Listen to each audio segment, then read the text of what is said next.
Hello everyone, I'm Perrin Leach, the Managing Director of Houston Grand Opera, and welcome to HGO's Digital Live Pre-Show. We're so excited, and this is the place where we will introduce you to tonight's performance and give you the background on what you will see. The main event begins at 7:30 Central Time on hgo.org/digital or through Marquee TV, so make sure you're ready to watch. Tonight's HGO Studio Showcase will provide all the opportunities to meet the young artists that have joined us in our renowned training program, as they present scenes and arias from operas throughout the ages. For those of you who don't know, the HGO Studio is a young artist training program that invites singers and pianists to study with HGO for 1 to 3 years at the beginning of their professional careers. It provides us an absolutely amazing opportunity to learn from our team of coaches and to perform on our main stage normally, or in the case of this year, digitally, for HGO audiences all over Houston and the country.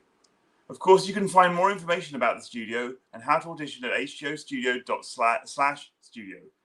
If you are a young singer out there, applications are open for the 2021 HGO Studio entry. So, the Studio Showcase. Like all of HGO digital presentations, it is underwritten by the amazing Sarah and Ernest Butler, and we are deeply grateful for their support for this performance series. In addition, I would like to thank the studio underwriters who financially support each of the individual performers. You all make this wonderful program possible and available to all. The showcase will go live at 7:30 Central on hgo.org/digital or Marquee TV. But first, let me introduce HGO's dramaturg, Jeremy Johnson, who will share more about the program. Hey, Jeremy. Hey, Perrin, great to see you. I'm so excited for tonight's showcase. It's always one of my favorite nights of the year, partly because we get to hear some excellent music from operas that really aren't done that often. Do you have a favorite part about the HGO Studio Showcase? Oh, it's absolutely about watching the young talent. You get concert of arias through into the studio, and they come in. We've seen the likes of Jamie Barton, Ryan McKinney, Joyce DiDonato, Albina Shaggy-Muratova. Just all of these people coming into the studio and then growing. You watch them grow through that 2-year period. It's absolutely incredible to see how they mature as artists before they're ready to go out into the world of opera. So for everybody who's out there, look for these people, because these are the next generation of international superstars, and we are so proud that they joined the HGO Studio or in their second year, in some cases their third year. But that's the thing that I find most exciting, this sort of pipeline of young talent who are just starting to make their mark in opera. Absolutely. That's fantastic. Thanks for kicking us off tonight, Perrin. We'll talk to you again before the showcase goes live. Perfect. Thanks, Jeremy. All right, before we get into the program tonight, let me take a minute to remind all of you watching here on Facebook or YouTube that this video you're watching right now, if you're hearing me say these words, this video is not where the studio showcase is going to take place. This is our pre-show stream and our watch party stream. You have 3 options for watching the studio showcase itself. 1, download the Marquee TV app on your smart device, including your smart TV, and create a login. 2, you can go directly to marquee.tv in a web browser. Simply create a login and you can access the whole HGO season for free. Or 3, go to hgo.org/digital, use your HGO login credentials or create an HGO login, and you can watch the whole season there for free as well. You'll also be able to get to a downloadable program on our website at hgo.org/digital. If you have any questions or comments during the pre-show tonight, feel free to type them into the comment boxes on Facebook or on YouTube. We'll be able to see them and respond on here live. So let's jump into learning a bit more about tonight's program. Last week, we opened HGO's 66th season with a recital by Tamara Wilson and Patrick Summers. If you missed it last Friday, it's still available on our website and on Marquee TV for a month from its release date. Tonight, we release a program that is an annual event in Houston, our Studio Showcase. Each year, our studio artists present an evening of scenes specifically picked out to highlight their incredible talents. The repertoire is always a really fun mix of audience favorites and some rarely performed masterpieces. When I interviewed Tammy last week for her recital, I asked her what her favorite part of being in the HGO studio was. She was a studio artist with us for 2 seasons, from 2005 to 2007. And Tammy said that her favorite part of the studio was her very first showcase performance. Well, that's tonight's performance for the current 9 studio singers and 2 studio pianists. They'll be performing 9 scenes from 9 different operas, and they're all pretty substantial scenes, anywhere from 7 to 12 minutes apiece. and they're all directed for the stage by stage director Christine McIntyre. The showcase is a hugely important training opportunity for young singers to get on their feet with their colleagues and explore dramatic interpretation in the context of a lengthier scene. Opera singing is not just the high notes at the end of an impressive aria. Any professional singer will tell you that the vast majority of their career is performing in collaboration with other singers in the scene. So the training opportunity to interact with their fellow singers and dig in deep to the dramatic situation with a professional stage director like Christine is one of the most important aspects of studio artist training. We open tonight's studio showcase with the scene from Carmen, composed by Georges Bizet to a libretto by Henri Maillac and Ludovic Halévy. Carmen was Georges Bizet's final opera, as he tragically died of a heart attack only 3 months after its premiere. Carmen was not initially received well. It was considered too graphic for the opéra comique stage, and the femme fatale character of the title role was seen as too inappropriate for the portrayal of a woman. So sadly, Bizet died thinking that Carmen was a failure, even though now it has become one of the most performed operas in history. The plot of Carmen is relatively simple. Carmen is a Romani woman arrested for starting a knife fight at the cigarette factory where she works, but she seduces the very buttoned-up soldier who arrested her in order to get set free. This soldier, Don José, becomes obsessed with her over the course of their brief affair, and though Carmen may have had real feelings for him, she prefers to live her life freely, and she happily goes from one lover to the next. Don José, a frighteningly current caricature of toxic masculinity who can't bear to be rejected, decides that if he can't have Carmen for himself, then no one can, and he murders her before she's able to run away with her new lover. If you've been to one of our live performances of the studio showcase in the past, you'll know that we introduce each scene before it's performed, tell you a little bit about the plot of the opera itself, and contextualize the scene you're about to see. We'll do that again this year, so I won't get too much into detail about the scenes themselves that you'll see tonight, because the performance will have introductions before each scene. And this new format, virtually, actually allows us the opportunity to have the studio artists themselves introduce their scenes. Normally, they're backstage getting ready for the scene or changing costumes from one scene to another. So this was a great opportunity to see more of our great studio artists and for them to introduce each scene and what's about to happen. So again, I won't get too in detail about the plot of the scenes themselves, as that will be part of their introductions. But I do want to point out some things to listen for as you're watching each scene tonight. For this Carmen scene, listen for how light and bouncy this quintet is, particularly how the opening words and music return at the end, and how the quintet has almost nothing to do, really, with the substantive plot of the opera. It's a perfect example of how Bizet was composing in the tradition of the lighter, family-friendly French genre of opéra comique, even though nobody would probably call the plot of Carmen family-friendly. Bizet advanced the opera comique genre light years ahead with Carmen, and some people have called it, falsely I would say, the French version of verismo opera, with how realistic the characters are and how tragic the plot is. But this quintet illustrates that Bizet was, even in the context of his developments and innovations, still composing in the tradition of the French opéra comique. A quick reminder here for all of you listening that you can visit hgo.org/digital to download a program of tonight's showcase. Following the Carmen Quintet, we have a duet from Gaetano Donizetti's Anna Bolena, a historical tragedy based on the life and death of Queen Anne Boleyn, the second wife of the English King Henry VIII, famous, of course, for splitting the Church of England away from the Roman Catholic Church due to his love for Anne and his unsanctioned annulment of his first marriage to Queen Catherine of Aragon. He's also famous for having 4 more wives after his marriage to Anne Boleyn. And the action in this opera is about how and why he left Anne for his third wife, Jane Seymour. And we actually have Madame Seymour herself with us, third-year mezzo-soprano Lindsay Kate Brown. Welcome, Lindsay. How are you doing tonight? I'm good. I am ready to watch the scenes. We haven't gotten the chance to see them, so it's just as much a surprise for us as it is for everybody out there. Fantastic. Well, tell us a little bit about yourself and where you're from. Sure. So, as Jeremy mentioned, my name is Lindsay Kate Brown. I am the sole third year taking my victory lap. I'm a mezzo-soprano, originally from Waterloo, New York. And I've been in Houston. This is my 5th year in Houston. I did a degree at Rice University. So I'm a Houston aficionado. I know what's going on. Adopted Houstonian. I like it. Yeah. So this is your 3rd year in the HGO studio. And so this is your 3rd studio showcase. Yes. What were some of the scenes you sang in your first 2 years? And do you have a favorite memory of performing any of those scenes? Sure. So my first year, I sang Paula in Sorrento nel Amazonas, and I sang the duet from Sor Angelica. I was La Principessa.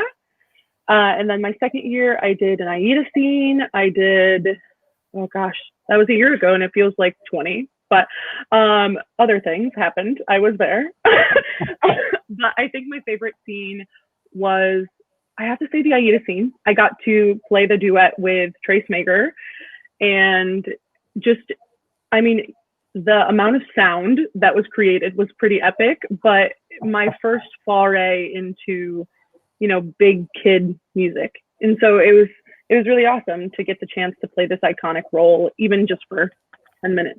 Yeah, absolutely. I remember that scene very well. That was a really fantastic scene for both of you. Amazing. Thanks, Jeremy.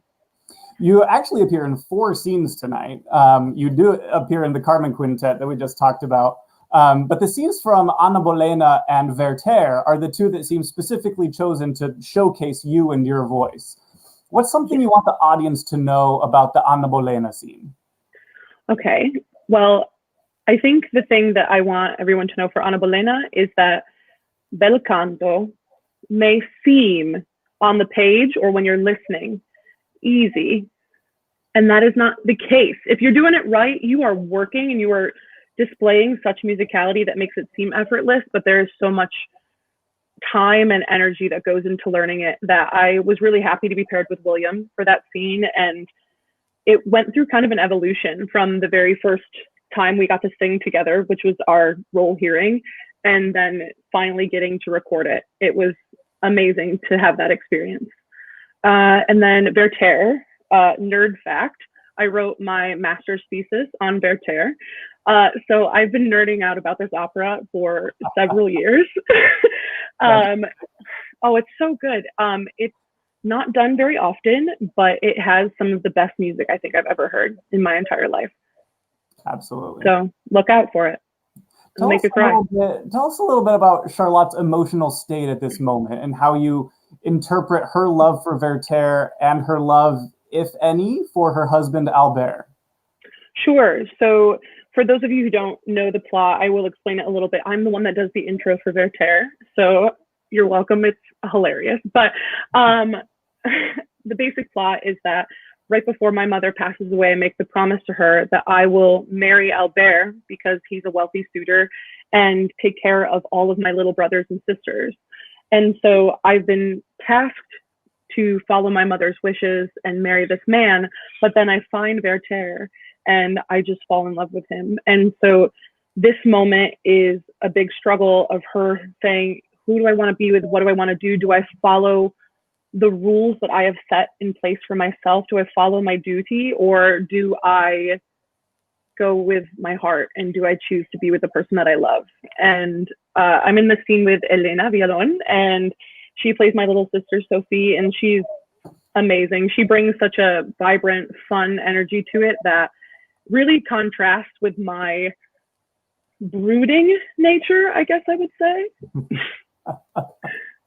Yeah, it's definitely completely different musical styles too between Charlotte and Sophie at that moment. Absolutely. Yeah. Absolutely. But that's what makes Showcase fun, is that I can go from doing an Anna Bolena scene, living in that bel canto world, to the Werther and the massive, just heart-wrenching feel, to Dona Elvira, to Mercedes. You get to do it all in the span of an hour and a half. Yeah. If you had to choose, if I put you on the spot right now, which scene would you say was your favorite to perform this year? Oh, no. Can I say it's a tie? Or do I have to choose? I have to choose? Okay, well, it's a tie, but then also choose. Okay, it's a tie between the Werther and Anna Bolena. But if I had to choose, I would say the Werther. Because obviously I'm a big nerd for it, but because I feel like the way that Massenet writes his music, all of the emotions are written in the orchestration, and you can just ride the waves that he writes for you. It's brilliant, brilliant writing. Absolutely. Well, you are in good company with everybody watching tonight. We're all opera nerds, so let's keep nerding. Thank goodness. Yeah. Thanks so much for joining us, Lindsay. We'll see you back here closer to the start of the showcase for our watch party. All right, I'll see you soon. Thanks, Jeremy. Thanks. So there are 3 scenes in between Lindsay's 2 big scenes, the Anna Bolena and Werther. Those 3 scenes are from Massenet's Don Quixote, Berg's Lulu, and Ravel's L'Heure Espagnole. Massenet's Don Quixote is loosely based on the novel by Miguel de Cervantes about the knight-errant Don Quixote, from which, of course, we get our word for absurdly idealistic, quixotic. We actually have some behind-the-scenes footage for you from our days capturing the studio showcase in the Cullen Theater at the Wortham Theater Center in Houston. You might be wondering how exactly we were able to do this safely, and in this video, you'll see just some of the many safety precautions we took, advised by our amazing partners and official healthcare providers at Houston Methodist.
That was behind-the-scenes footage of the film capture of Massenet's Don Quixote.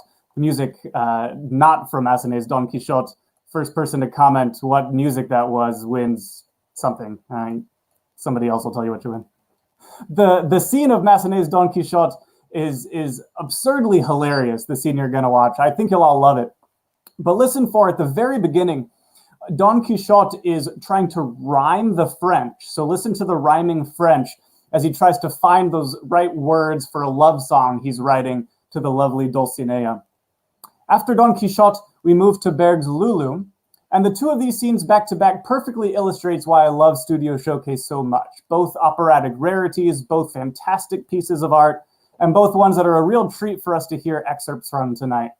In this scene, what I want you to listen for is a technique used in the opera and vocal music of the early 20th century German language repertoire from the Second Viennese School of Composition, a technique called Sprechstimme. It's somewhere between speaking and singing, and it'll sound like Elena and her counterpart, Ricardo Garcia, are speaking on pitch, often bending it up and down to get to the next pitch. After Lulu, we have an excerpt from Ravel's L'Heure Espagnole, or the Spanish Hour in English. It takes place in Toledo, Spain, in the shop of a clockmaker. The clockmaker has left his shop to tend to the city's public clocks, and his wife has taken the opportunity to invite one of her lovers over. It turns into a total circus as Concepcion, the clockmaker's wife, juggles 2 different lovers who have arrived, as well as a customer who isn't there for sex, but Concepcion maybe wishes he were.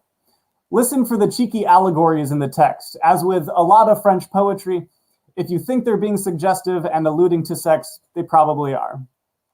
After the scene from the Spanish Hour, we get to the Act 3 scene from Werther that we discussed earlier with Lindsay.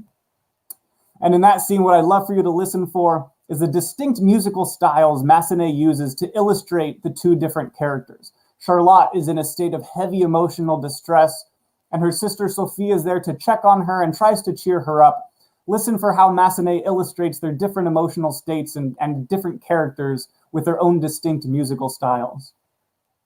The final three scenes of the evening are three Italian scenes that kind of move backwards in history in the Italian repertoire. Donizetti's comedy, The Elixir of Love, written in the bel canto style in 1832. Then Mozart's Don Giovanni, written in the classical style in 1787. And then Monteverdi's L'Incoronazione di Poppea, written in the early Baroque style in 1643. The duet you'll hear from The Elixir of Love comes in the second act when Nemorino has just opened and tasted the magical elixir that he thinks will make Adina fall in love with him. And then the final duet you'll hear from Monteverdi's The Coronation of Poppea is the final number in that opera, in which Poppea is crowned Empress of Rome. The styles of these two duets are each remarkable in their own ways, separated by nearly 200 years of musical development in Italian opera. The Poppea duet is in a ternary form. Listen for how the first part of the duet comes back at the end, returning with vocal ornaments to the melodic line, as was the Baroque style when repeating a section of music. Listen also for the very tight and crunchy intervals between the two voices as they weave around one another. The scene in between those two fabulous duets, between The Elixir of Love and Poppea, is the finale of Mozart's Don Giovanni. It's pretty rare to be able to do a scene like this in the studio showcase because it requires three low male voices, with Don Giovanni, Leporello, and the Commendatore returning at the end. We actually have four amazing low male voices in the studio this year: baritone Blake Denson, bass baritone Nicholas Newton, bass William Guanbo-Su, and bass Corey McGee. So we were able to program this amazing scene where Giovanni is confronted by the Commendatore, the man he murdered, the first scene of the opera. Let's bring Lindsay back on to talk to us again. She's singing the role of Donna Elvira when she comes back on in this scene. And we also have with us tonight Nicholas Newton, who's singing the role of Leporello, and pianist Binyu Sanford, who's playing the piano in this scene. Welcome back, Lindsay, and welcome, Nicholas and Bin. How are y'all doing tonight? I'm doing all right. I'm doing great. Good. Nicholas, tell the audience a little bit about yourself and where you're from. My name is Nicholas Newton. I'm a bass baritone from San Diego, California. This is my second year in the HGO studio. Yeah. All right. Bin, tell us a little bit about yourself and where you're from.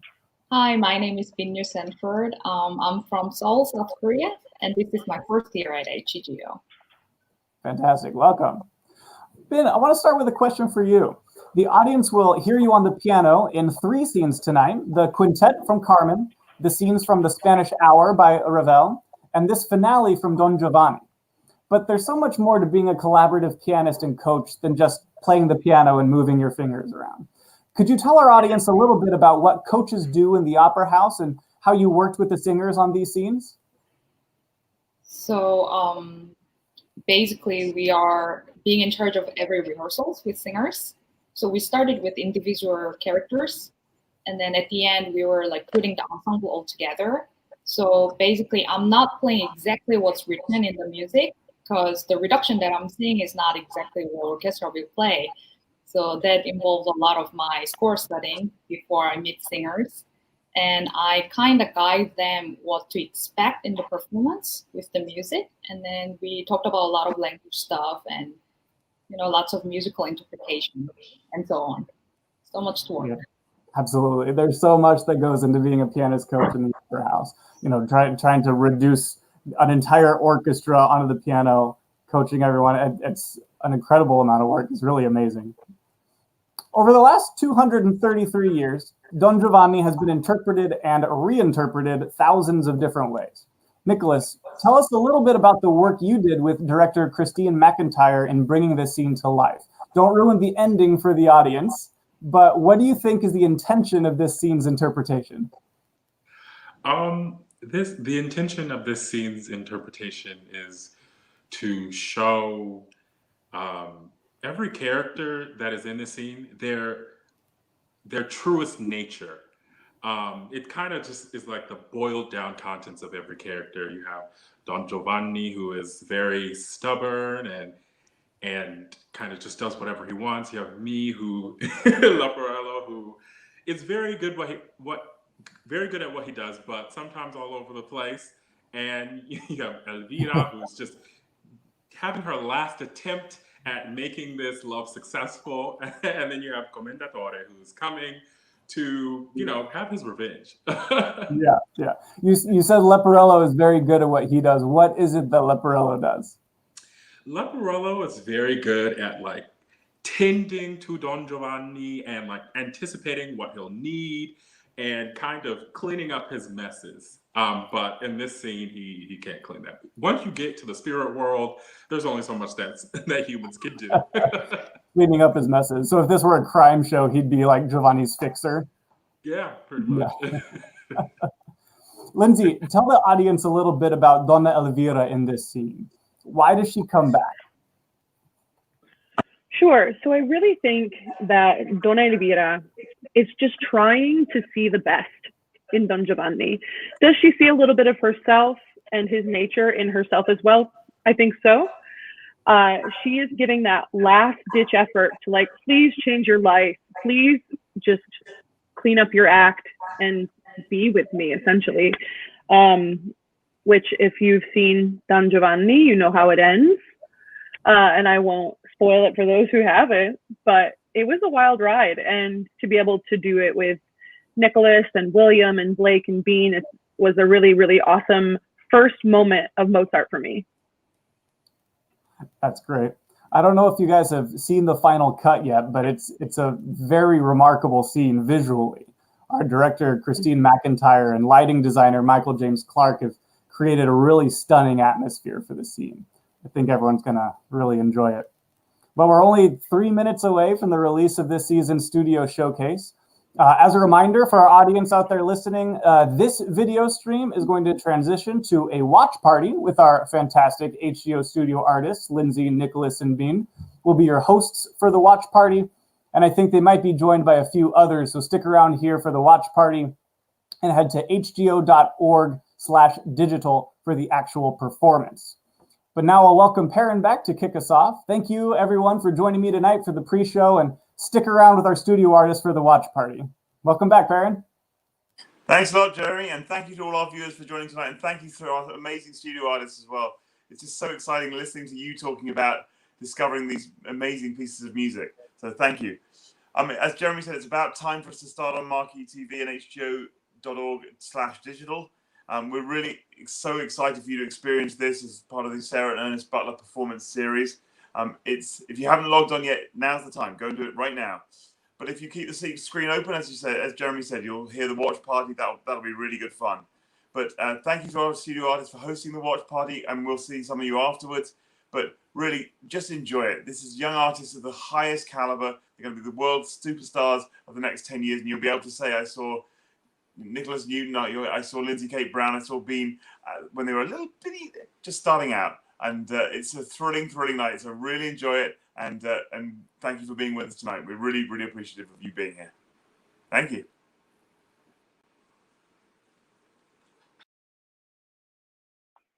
Bye, Perrin. Miss you.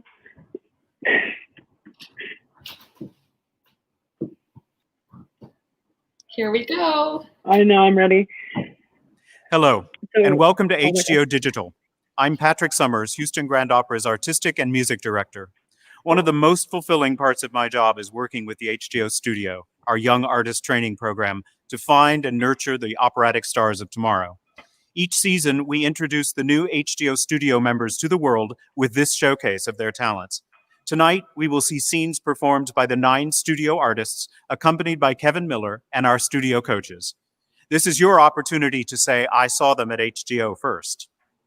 Tonight's production is an HGO digital presentation and a part of the Sarah and Ernest Butler performance series and supported by all the generous patrons of HGO. For tonight's downloadable program, a schedule of upcoming performances, and to learn how you can support our digital content, please visit hgo.org/digital. It would mean the world to us. Now, please enjoy HGO's Studio Showcase. Why is he literally the best? He's so cute. Okay. Oh, I'm so excited. Okay. Which scene's first? Carmen? Carmen. Okay. So Carmen has Sunly as Carmen. Yes. It has Raven as Frasquita. Myself as Mercedes. It has Blake as Don Cairo. And Ricky is Remandado. And then, of course, Bean on the keys. Oh, it says it right there. Hi, hello. Those are our names. Hello, my name is Raven McMillan, and I'm a first-year soprano in the HGO Studio, originally from Baltimore, Maryland. In our first scene, I will be playing Frasquita in the famous quintet from Bizet's Carmen. In the first act, Carmen is arrested for starting a knife fight, but she seduces the soldier, Don Jose, in order to escape. Consequently, Don Jose is arrested and locked up for letting Carmen go. 2 months have passed between acts, and Carmen awaits Don Jose's release from prison. I'm all about Carmen and her friends, Frasquita and Mercedes, are approached by two smugglers, Don Cairo and Remendado, whom they have presumably worked with before. The men want the women to join them in a new heist to distract the guards and make sure everything goes smoothly. All 5 characters agree that when it comes to thievery, it is best to have the women along. Carmen surprises everyone by refusing to join, instead saying that this time she will choose love over adventure. All right, here we go. Whoa. Who's that? What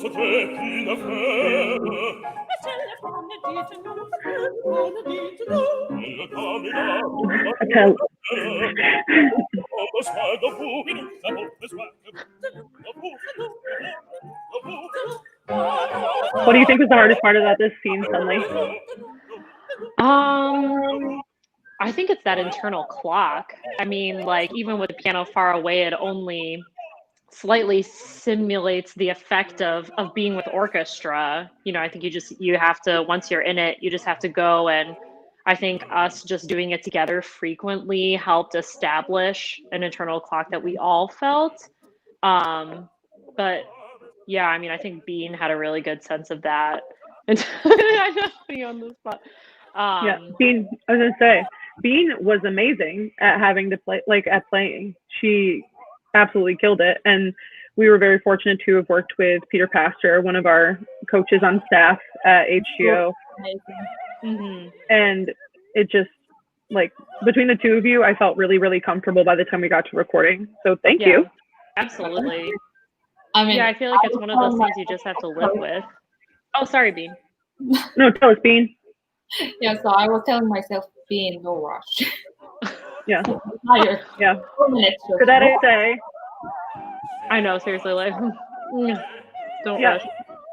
To Carmen. Yeah. Do you, have you done anything from this at all, either of you? No, this was definitely my first Carmen scene or just kind of like dip into this repertoire, besides some light flirtation with the habanera, but that was, as you know, that was a long time ago.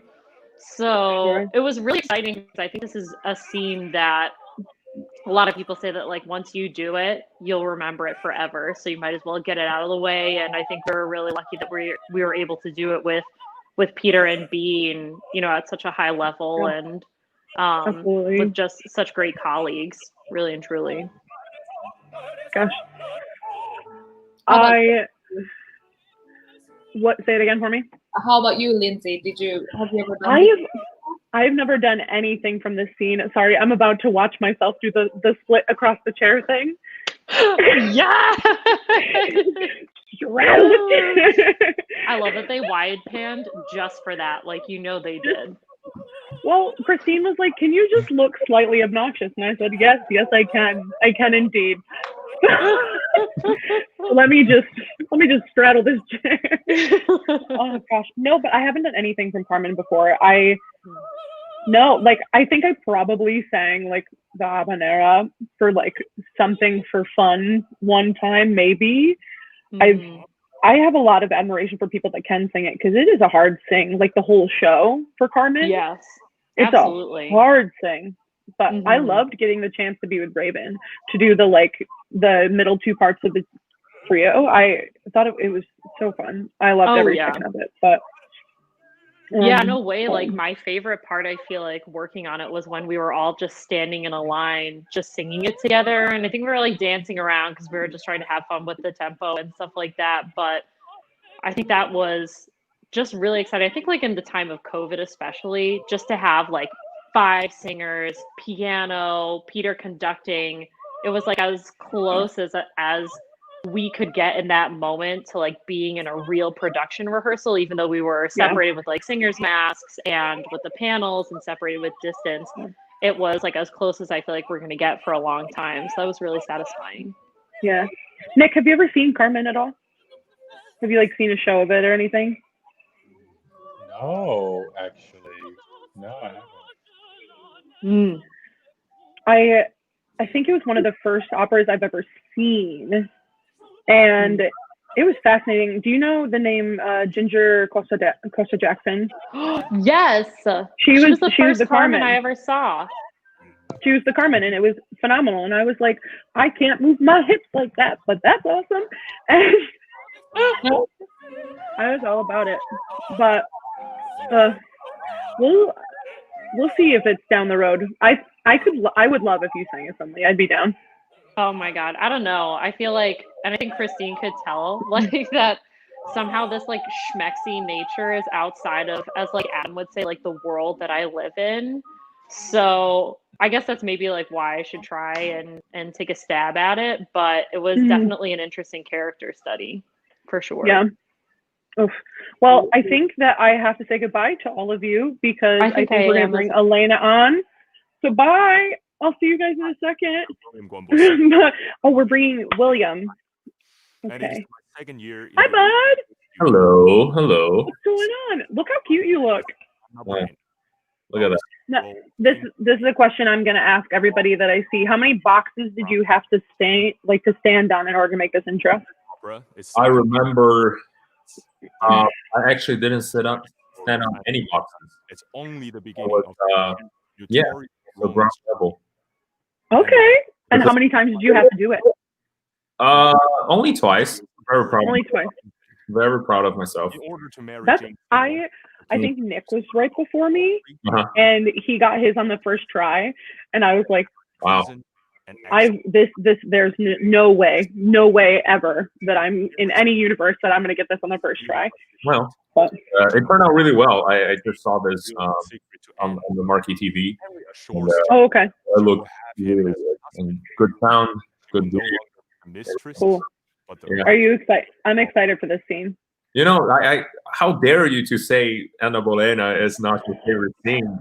I was here, you know, I listened. You felt it in your soul. You were like, no, you betrayed me for Werther. No, I understand Werther. It's something special, you know.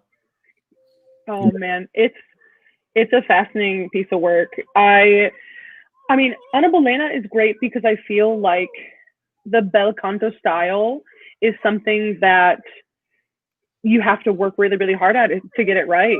And it's fascinating to me. But have you done any bel canto before this?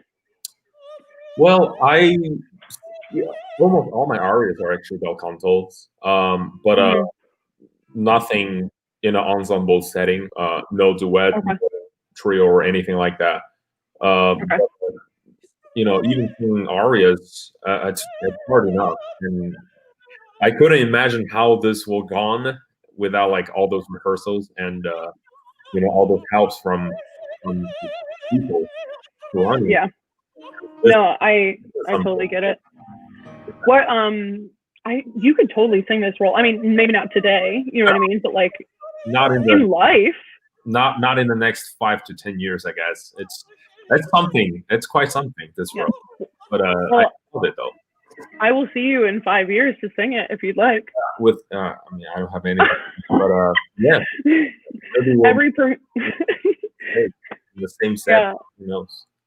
Same set, everything. Same set. Specifically only in the Cullen. Yeah. That's the only place I want to sing it. For sure. every person that's walked down there, like we like do a cheers moment, and every single one of us has something. I also have water. Yeah, yes. But because I have a coaching tomorrow, I have 2. But me too, actually. Yeah. Sorry. Well, gosh. Oh, What is next? Oh my gosh, here you are. I just came in. There we go. You look so fly. I get so nervous about this first entrance.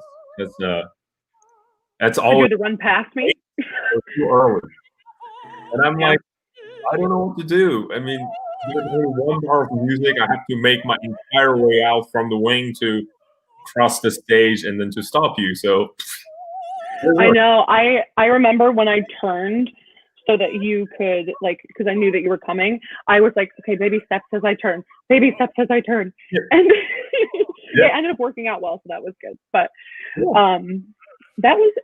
was a fun scene. I really, really loved working on it with you. I thought it was a great time.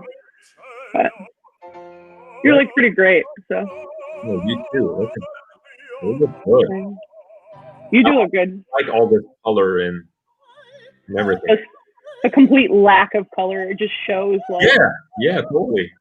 No, I mean, it's just how we like it. Just only about us and about the music, about the tag. About the music and the drama. Yes. What's funny is I am watching, so I'm talking to you, I'm watching what they're showing for the watch party, and then downstairs Leah is listening to it too. So I'm hearing about like 15 seconds in like and I'm like I have my iPad here watching. My wife is watching behind me, so tell Lindsay I said hey. Yes, she has the best name. Thing.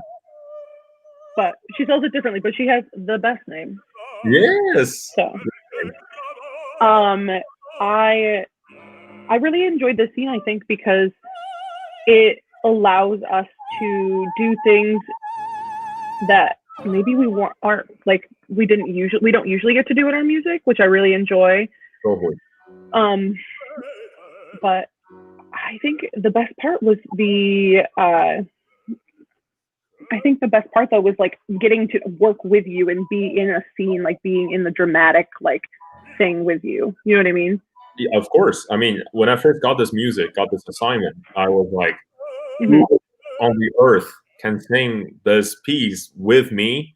And then, I mean, this is already hard enough, but the mezzo part it's one of the hardest stuff I can ever think of. It got all those high tessituras, got all those moves, and then I listened to a recording of it, and it just blown me away. So I'm just happy for you, Lindsay, for you can achieve this. This is really quite something. Yeah. Oh, it's beautiful music. Oh, yes. Real quick, for anyone who is joining us for the watch party, thank you so much for being here. And so that means you're either on Facebook or on YouTube right now. If you want to listen to the show completely uninterrupted, not William and I chatting about our, spilling the tea, as the kids would say, you can head over to hgo.org/digital and log in with some login credentials there, or you can go to marqueetv.com, I believe, or use the Marquee TV app, and you can watch it completely uninterrupted. It is free of charge. All you need to do is either sign in with your HGO login or to create a login for Marquee TV. Again, it is free. Obviously, we would love for you to be here with us and like getting all of this commentary, but I understand that you might want to hear it too.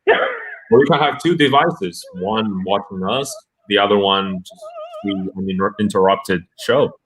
Absolutely. I'm doing that right now. Yeah. Are they like exactly synced up? Were you able to get it so it was both? Yes. Like in the same space? Totally. And I'm using Marquee TV, and it's so easy to use. It's very clean and good quality as well. So yeah, I'm happy. Very happy. That is good. I used the Marquee TV last week for Tammy's recital. Yes. Tamara Wilson. Well. Tammy, Tamara Wilson. And I loved it. I thought it was really easy to use. And I'm actually considering getting a subscription to it because there's like ballets on there. There's like Limeborns on there. There's full plays. Like it's really fascinating the amount of things that you can see. And I think it was like $60 for the year, maybe. Like, it wasn't expensive. Yeah, I mean, So, yeah, they're doing a huge discount right now. Yeah. Yeah, that's very fascinating. Yeah. Where are we in the show? Hold on, let me think. We're about Yes. I'm mad at you. Yes. Weird. Oh, I'm angry. Yeah. Oh, this is your sweet little heartfelt moment. My little sentimental moment. Every time that you do it, I would get like the slightest, like una furtiva lágrima, just like one little tear. Because I was like, yeah. I was like, I'm sorry that I yelled at you. I mean, I don't have to sing this kind of music very often, so I cherish this moment a lot. Yeah.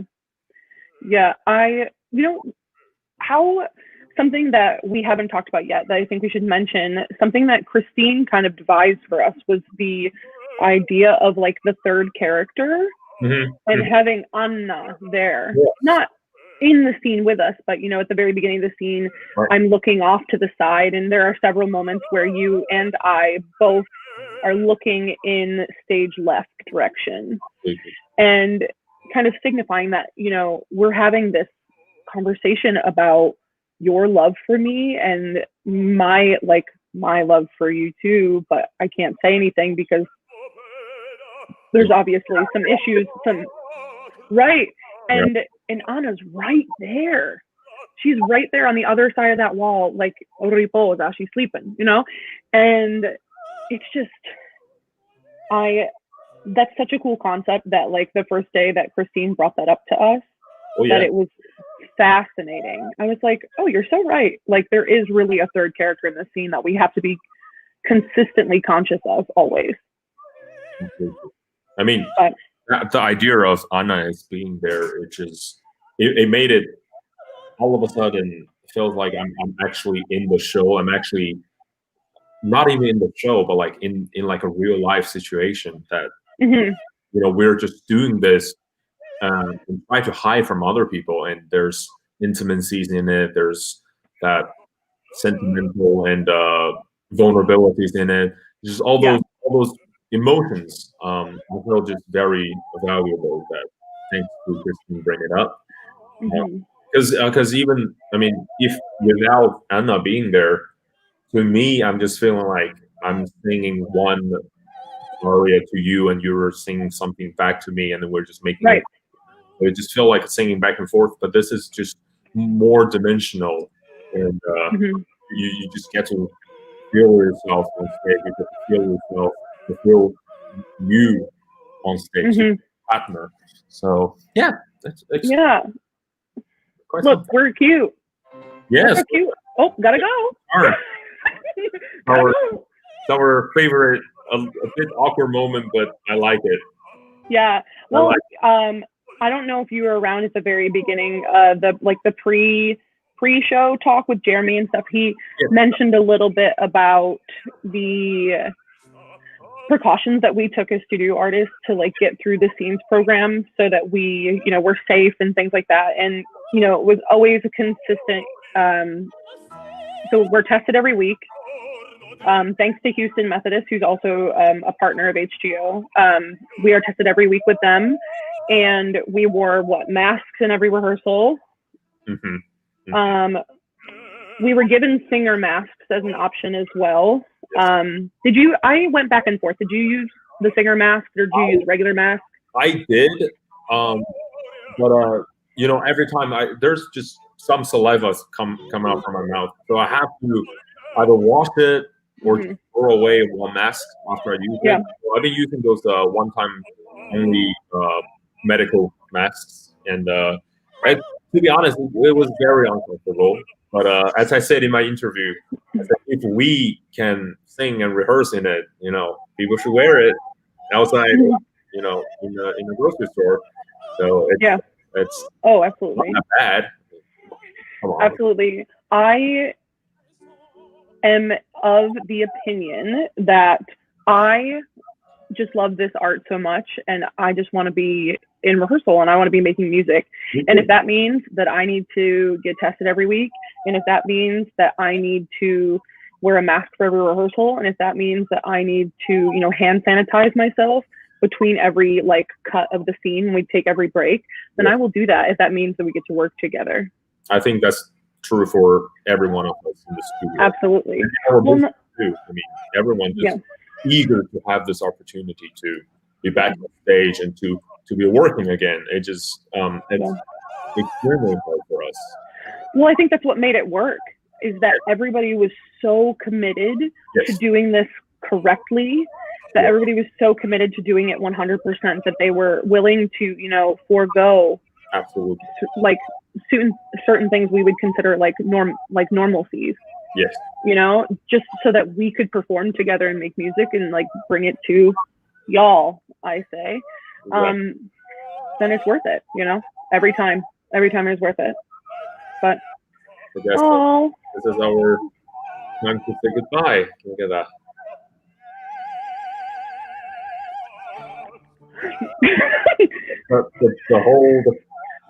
The battle of the high note at the end, the battle of who holds the note the longest. I think you won. No, I just started late.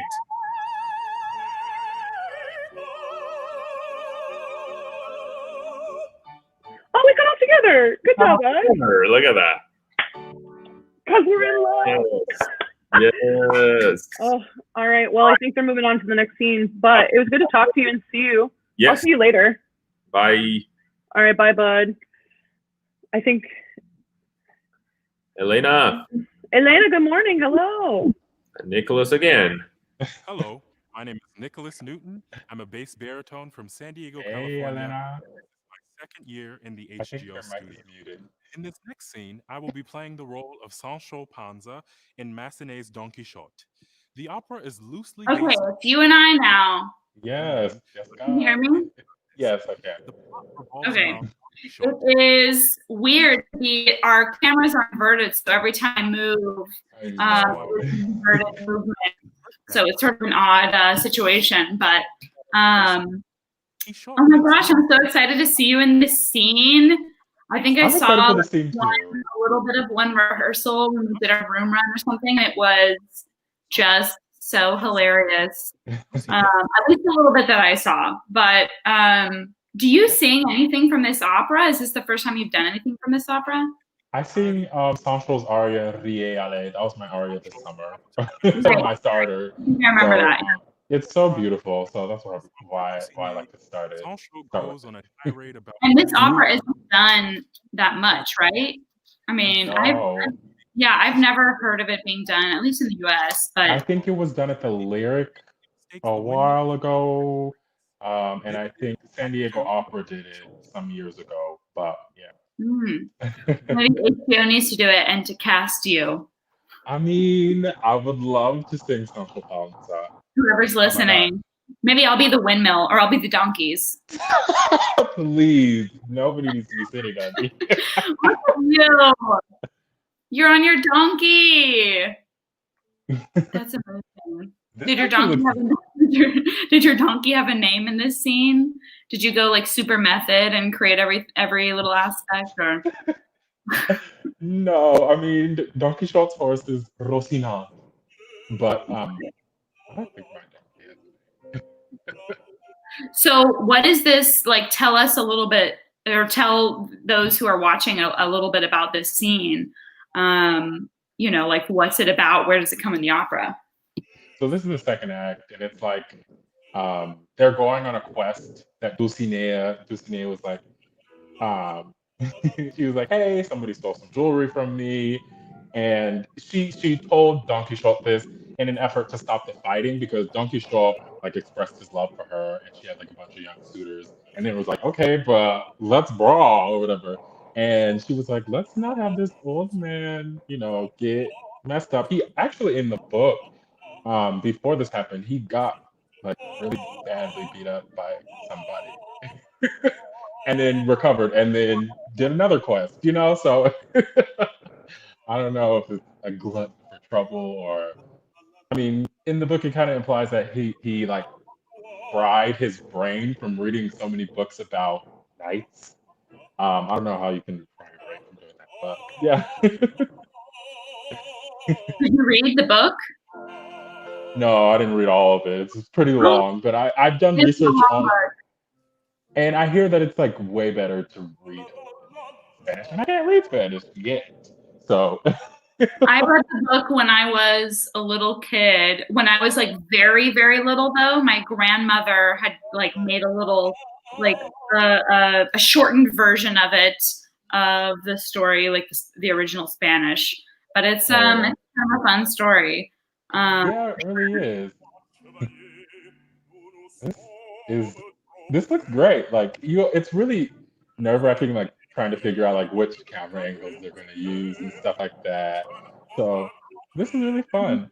I know, like this project for the most part is interesting. I mean, the whole HGO digital season is interesting because, you know, most, I guess, opera companies don't do these digital seasons, or, you know, especially like we're talking pre-COVID too, haven't, but more famous examples have been like the Met Live in HD.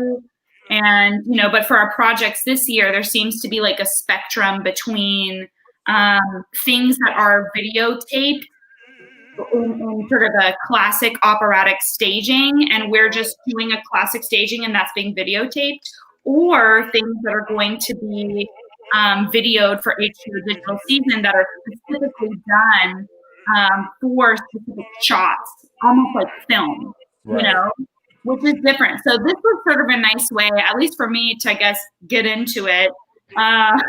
Is like something that we're all more familiar with is like traditional operatic staging. Shout out to all the directors out there. Like choosing shots, it seems like, I mean, I've obviously never done it, but it seems like such a difficult job because you have so many options to choose from. And I'm just like, bravi to all of y'all. That seems, I mean, honestly, that almost seems like very exciting in a way, though, too. At least if I was a director, because it's you have so many more options of shots to choose from rather than the, you know, straight-on shot that we usually have just as like the audience members. That's the one viewpoint we get. Oh my gosh, I'm sitting in my what are you doing? I'm imitating Justine. Nick, you're literally iconic. Oh, please, from the icon herself. I'm obsessed with you. Part of me is sad. I mean, we're doing this live stream, which is, you know, important, but I will go back and watch all of, you know, everyone's scenes in the studio. We weren't able to actually see anyone's. We did every one of our scenes so separately. And like last year, you know, you and I are both second year studio members. Last year, you and I, like, we were able to see each other. We're in the room run, we're in the dress rehearsal, and support each other. But this and we were only really able to see, like, you know, oh, we need to fix this part, so let's do this chunk of this scene, you know. So yeah, no, I have not seen any of these scenes that I even haven't seen the scenes I've been in. So that'll be interesting. It was nice to hear though. Like, you sound fantastic on Lulu. Like, I'm her husband in Lulu, so like I get to hear her sing the entire time. I'm just like, wow, this is hard, but it doesn't sound hard because she knows that. I know, but no spoilers for Lulu. Oh, I won't. Yeah, I won't. But yeah, no, this is I'm excited. I think after this live stream that, you know, when we're all on this together, I'll go back and watch it and see everyone separately. But we should have our own little studio watch party tomorrow or something. Maybe that could get dangerous. But yeah, I mean, it's exciting to see this, and it's so great that HGO is doing this. You know what I mean? And not only serving their community and still providing performances. I mean, not many companies are doing things like this so consistently at such a high level. Yeah. And it's so, you know, it's so important. Oh my God, Yeah. Nick. It's hard for me to not look to the side of the screen and see you there because you're doing so much great stuff. For those who are watching, there are three ways to watch this. You can go on the Marquee TV app on your phone or tablet device like that. You can go on marquee.tv to watch it, and you can go to hgo.org/digital, and all of these options are free. So yes, enjoy. If you don't want to listen to us comment. I know. Sometimes it's nice to just hear the music, Mm. but you know, we have helpful comments and tips, I guess. You know, I mean, like in a way, you know, part of this is like we're all at home now, so we can be eating the snacks we want to eat at home, and the drinks we want to have at home. That's something I've particularly enjoyed. And HGO is doing partnerships with different restaurants in town. I think they're doing a partnership with Eat for Art, which is it's like through DoorDash. I guess it's something similar to like Amazon Smile. You know what I mean? Where it's like it's where you go to DoorDash, which is we're all doing takeout anyways, and basically they donate a portion of those proceeds back to Houston Grand Opera at no additional cost to yourself. So I mean, that's something. It's like if you're going to get takeout anyways, you might as well support your local or distant favorite opera company. Truly and honestly. Oh my gosh! So this is the part. This is like almost the end of my aria, and now I'm like, oh. I'm saying men are saints for marrying women, which is husbands are saints.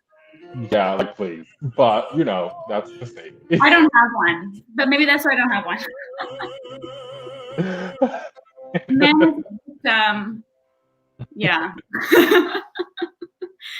You know, I bet this is such a funny opera. I would really love to see it. The music is fantastic. I think the story, you got to really make it move along because it's a pretty. I think it's a short period of time, the whole opera, but you know, operas can be a little long. Yeah. So who played this scene? Who was the pianist for the scene? Oh, this was Kevin Miller. Yeah. Kevin, nice. Yes, he got me right together in our coachings, and I was like, "Thank you very much." You're good. Yeah, I think the next scene is Lulu, which is the scene that both you and I are in. And at least that's what I have on our sort of little docket up next. Lulu after But Alex Munger is our pianist for that scene, and that was fun because you know Alex is second year studio artist with us as well. So that was sort of a fun experience for us all to have and like get through that music of Twitter together. Yeah. But Alex Munger, yeah, his second year pianist. He's from he's from Wisconsin or Minnesota. I messed it up. Alex, he's here. Alex, are you from Elena, my ears were ringing. I heard my name. Yes, your first guess was right. Wisconsin.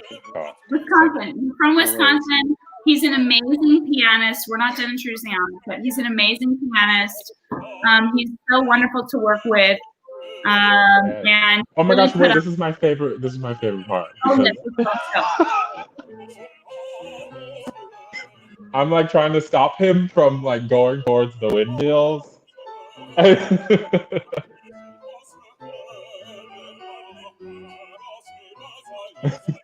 Don Quixote really would be nothing without Pancho. I mean, this is true because Sancho is like the grounded one. Sancho is an earth sign, and Don Quixote is an air sign.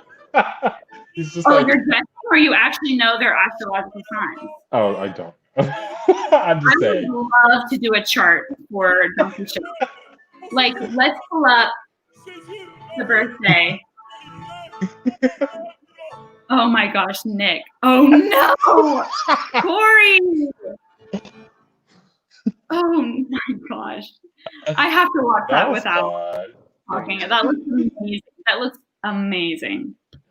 Oh my gosh, yes! Oh my god. Here we go. Everyone say a prayer. I'm a second-year soprano in the studio, and I'm from Austin, Texas. In this next scene, I'll be singing Lulu from Berg's Lulu. Lulu is the ultimate. I really try to tease my hair for this. You know, I'm from Texas. The higher the hair, the closer to God. But it didn't work out that great. Coincidental. She is having Houston, you know, Houston, the humidity, it like just completely ruins everything you do to your own hair. So declares his feelings for her and makes his move.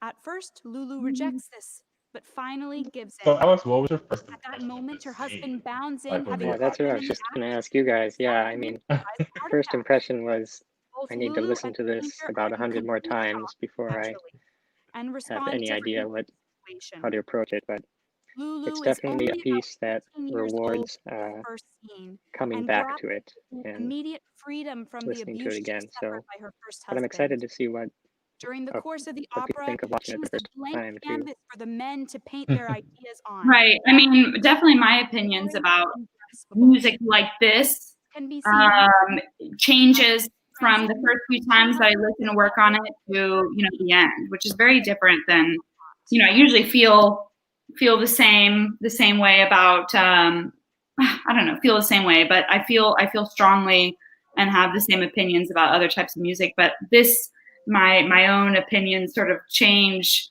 about the music, how I feel about it, if I like it or not.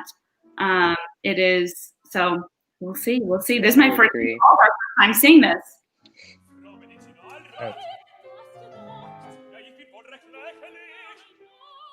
How do you just make it sound like you're talking like that? It just sounds. It doesn't sound like atonal. It just sounds like, you know, y'all are having a conversation. Yeah, I think that's what was a really cool process. Yeah, with I this, mean, is realizing that it's so informed by drama. Oh, sorry. There's maybe a little bit of lag here, so I don't know if I'm speaking over. But I mean, that's the point, is to make it not seem as odd, I guess, with this kind of music, to make it seem as natural as possible. And in some ways, once you actually dig into the music, or if you listen to this music a lot, it becomes more natural almost to the ear, almost like speech anyways, especially compared to other types of opera. If we're talking about bel canto or romantic music. This almost seems more in the style of speaking that we're accustomed to. So. And the speech stuff was how we found a lot of our tempos too, because that went through a lot of changes. And working with Peter, he was always reminding us that, you know, if you're wondering what the tempo should be, just think of how you would speak it, and that usually gets you in the ballpark. Peter is just top tier. Wow. Yes. He helped us all a ton on this scene. So, Alex, what were some of the challenges or your favorite parts about working on something like Berg's Lulu? Well, I felt like my piano reduction of the orchestra was quite good, and it had a lot of great information in it, but it also had perhaps too much information. So one thing I was working on with Peter was figuring out what are the, you know, for lack of a better word, what are the licks that are going to come out, you know, for the singers to hear, for you guys to hear, or what are, as an audience, what are they trying to grasp onto? So it was a lot of, you know, trying to not mistake the trees for the forest. Did I get that saying right? But just deciding what's best to play, and how to best help you guys as well. I felt like I finally got to a point where I was comfortable with the piece when I started waking up with some tunes in my ear from Lulu. I never thought that would happen, but there were definitely some earworms.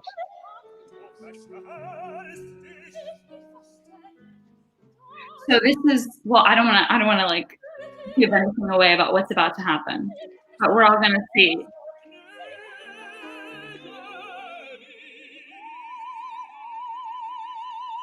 Oh yeah.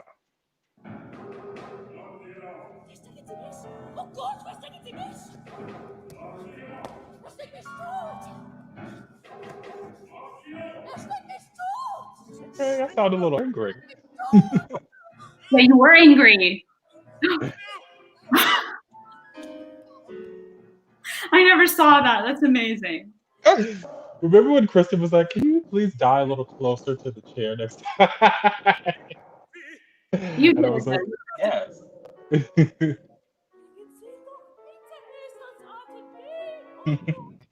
Yeah, what an odd response. I mean, this is like an interesting opera. This is from like the first act of the opera. It's one of the first scenes. And Lulu is so young. Everyone is sort of at the beginning of their journeys, except for you, Nick. You're at the end of yours. But it's interesting. It's interesting to sort of see, you know, how people react to these situations, trauma. I mean, Lulu especially responds, and the Mahler, which is the tenor Ricky in this scene, are very different in the next scenes and next acts. So it's Alex has a fan. Oh, hello.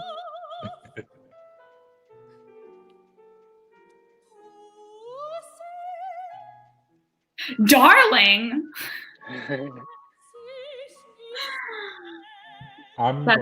That's an interesting translation. All I can say, it's pussy in German. In English, it's very similar.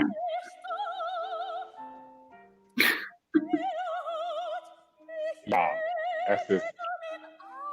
Nick is an expert at dying. He had some practice last year in Rigoletto, right? Oh my gosh, yes.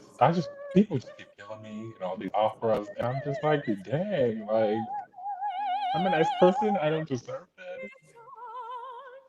Yeah, I mean, it didn't throw me, or at least I didn't think it threw me. But since we have been rehearsing with masks and sort of distanced, these film, or I guess these shooting days that we did, we would just shoot these scenes, however many times, and that was it, just to try and minimize amount of exposure. And this was like the first time that you had actually been like without your mask, super dead on stage, and you looked so dead, Nick. It was I was like, whoa, he's dead on screen, or when I had to keep it together because we were filming. I just knew that if I looked you in your eyes, I would have started cackling, and that's not appropriate, you know? Yeah, especially since we were dead.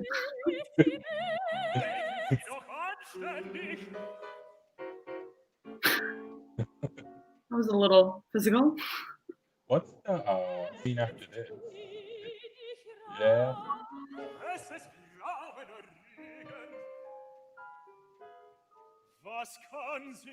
Yes, it is.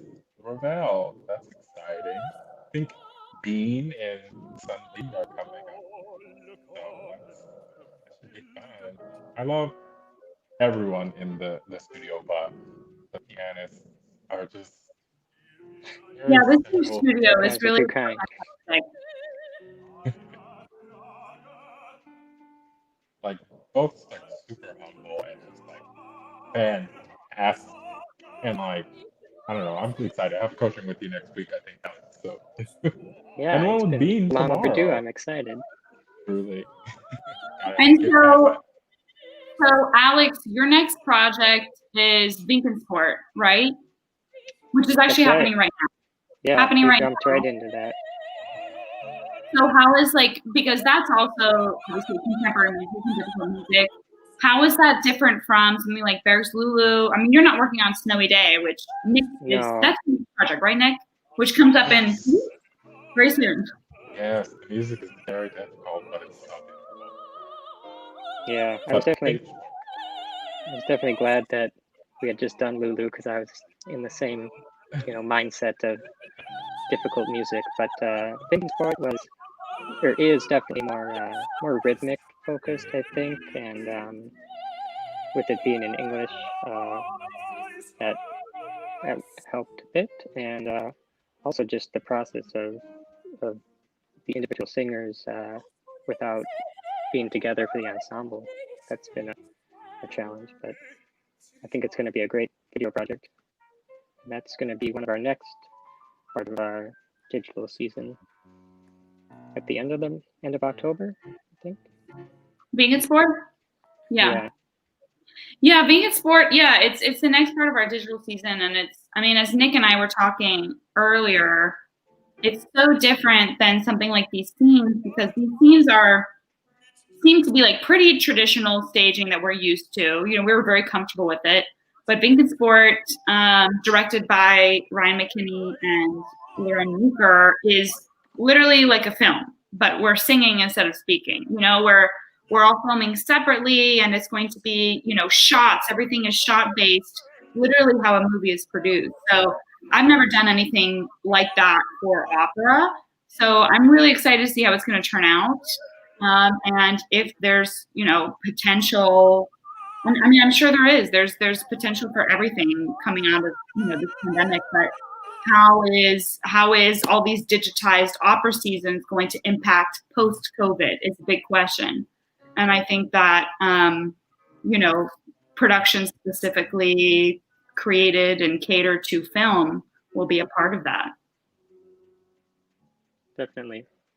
I'm excited to see the continued collaboration after COVID. Right. Should be really exciting.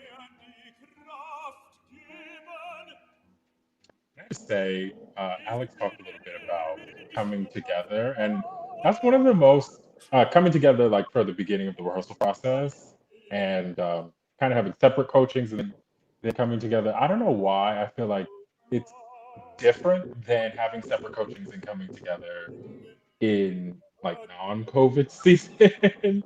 I know we have like the shields and stuff, but it seems like less. It seems less seamless. Like, it's like you gotta really pay super attention. It's like, Yeah. I'm happy that we were able to just like really get it together and just like, there goes Liz. Yeah. Hey, Liz. Thanks, Liz. Part of your pitch squad. Yeah. So the next scene is L'Espagnol. I'm excited to see this scene, but the people who are going to be introducing this or going to be talking, since we're going to be going away, is Bin and Sun Lee. And they're our new studio artists, and we're so happy to have them. Sun Lee mezzo, Bin piano, and they're here. We're here. Hey, y'all. Guys. Hey, guys. Hello. They're both amazing. Oh my God, they're disappearing. You sounded so good. In this Aww. scene, Well, I'm excited to see this one. insane. Before I go away. Ravel's You're- one-act comedy revolves around There we go. The Berg was The wife so of the town good. hall. Oh my Always is that. gosh. It's I really good. love that scene. I know it's Yep. probably a little come into the shop. different for some people who aren't as familiar with his music, but For her hand. I feel like the most popular things that people probably know of his besides Bucksack is the early songs. Mhm. I wish that I were a soprano just possibly to sing some of those songs. The Die Nachtigall, that's a great song. Do you play those, Bean? I think I kind of. She then tells her Yeah, I wonder if Elena sings them actually, now that I'm which he does with no problem. thinking of it. Don Inigo Gomez, Yeah, what a great set. wealthy banker, is the next man to waltz. Look into at Corey's shirt. scene. I love that Concepcion shirt. He has has the just best dismissed Don clothes. Inigo, who thinks of the dismissal as a Don gag, Inigo. and decides by himself to hide in a closet. This was a really exciting Going away at piece for Concepcion, us to he work on, I realizes think, partially because it's a lesser known persuaded by the Yeah. dog, in love with work him. of Ravel's, He's so bad after all. but also it's Scene just ends so with Ramiro fun. ringing the clock with It's a I'm gonna hilarious. distract people Hilarious. And then from so Corey's much, description of the so much plot. French, that how much work we did put. He asks if For she the- Sorry? wants to move the other one So out much French work. during this new Oh, How yeah. much work that we did put at the sin. Oh my gosh, yes. clock with him in it again. Well, I love that. Concepcion begins to Peter, notice I think the Lindsay might have talked a little bit about him earlier, but Peter Passer, our coach for this scene, I love that he brought up that little bit at the beginning of the score that Ravel writes at the beginning of the score for this opera, and how he talks about how he wants it to be almost spoken, like speech-like. He wants it to be closer to speech than sung. And I think it's really exciting because he writes that into the music. Like you and I talked about this in some of our individual coachings, but how he writes everything you need is there on the page. Like you don't have to do anything to jazz it up. He gives you everything that you could possibly want. Yep. In terms of character information in the music. Especially with like Boninigo and Ramiro, when they speak French, so it's almost like Ravel walk around and then try to think how the rhythm would be if it's like a speaking, you know? Yeah.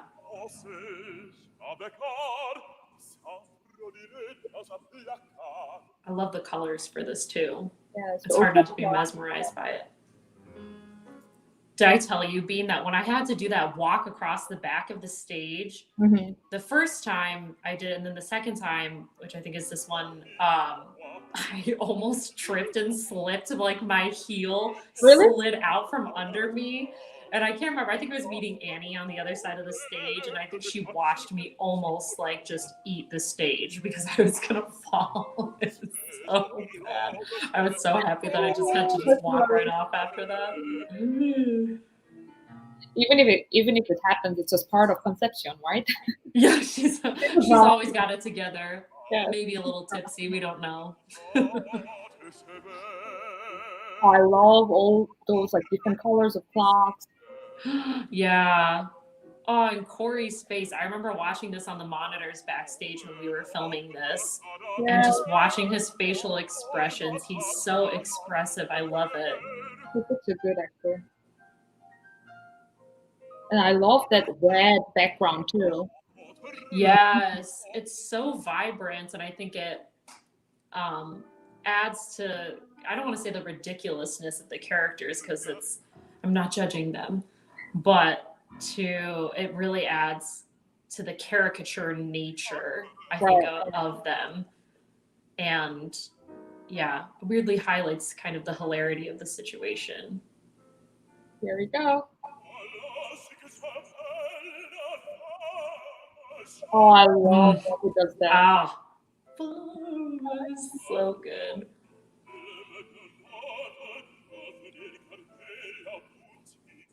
It's a lot of work. Oh my gosh. They managed it really well. It's amazing. Oh, sorry. No, go ahead. Oh no, I was just gonna say that they're all the characters, it's wordy in their own way. Like I remember you had said this to me at one point, and I totally agree that each character has their own tempo, almost like their own style. But there's just so much text. There's so much in the text. Yeah. I can't imagine watching this without subtitles. I promise I know what they're saying, but right. Yeah, so there was another thing that you guys did an incredible job without conductor, you know? Because like orchestration is not quick, right? It's very light, and it's just for the colors, and then you guys have to know exactly when you have to come up because there's no conductor, and I'm like far away. Yeah, that's so true. It's like the Carmen, like both scenes are so difficult to do without a conductor. Right. But I think it's different ways. Yes, exactly. Yeah. It's great training for singers though, because you really do have to be self-sufficient. You can't rely on pitches from the orchestra. You can't rely on cues all the time from the conductor. Like you should know it, or you really have to know it well enough so that if something were to happen, because it's live theater technically, you need to be able to recover. There you go. That dress is so Diana Rigg. It came out right at the perfect time. R.I.P. I love that Diana. It's a great color on you. It was so funny. My fitting was at the end of the day, I think, for Esme and Norma, and we just tried on so many different pieces of jewelry with this and the Carmen costume. But I love like these very simple but big statement, like the earrings and the bracelet and the shoes. Yes. So funny. Oh my God, I didn't even realize that the background changed color. I promise I'm not colorblind. You know, like Concepcion is like, she's still classy, but she's very bold. Mm-hmm. Yeah, she's always one step ahead. She's never completely out of control. She really knows what's coming. Yeah, we talked about it, like she's almost like a pinker freak, right? Yeah. Look at her. I love this. The Cathedral of St. James, or like Jacques de Compostelle. She's like calling on like help from the supernatural. Like that's how badly she needs help right now. to help her out of this situation. She needs magical magical powers to get her out of this. Wow, it's like a dark purple. I know, so beautiful. Matches your shirt. Is your shirt purple, Bean? Your picture is so Plum? small for me. Plum. So it's like plum color. Yes. We've got like little Hulk colors, like green and purple. Well, the weather is definitely not good in Houston, but we're like coming.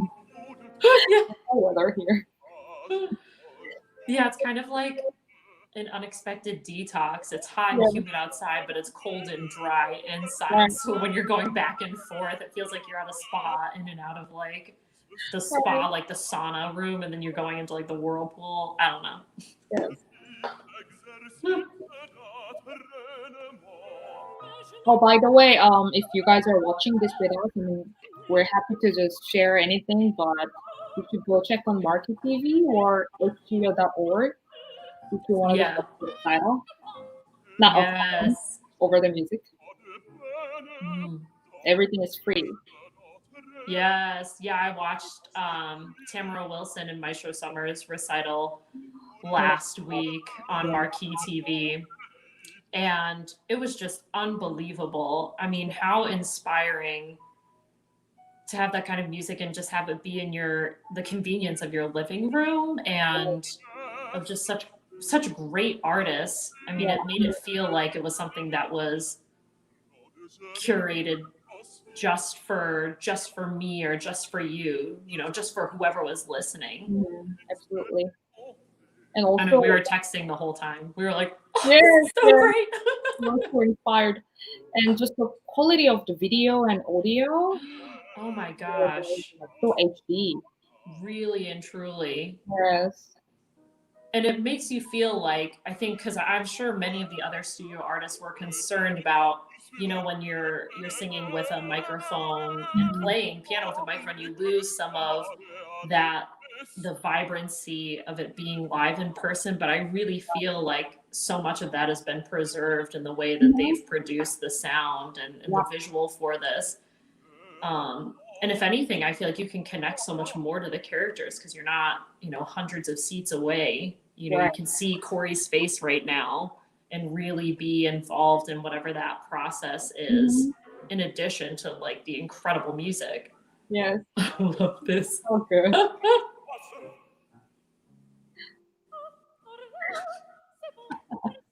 I just realized the background changed color again. So stunning. That's amazing. So exciting.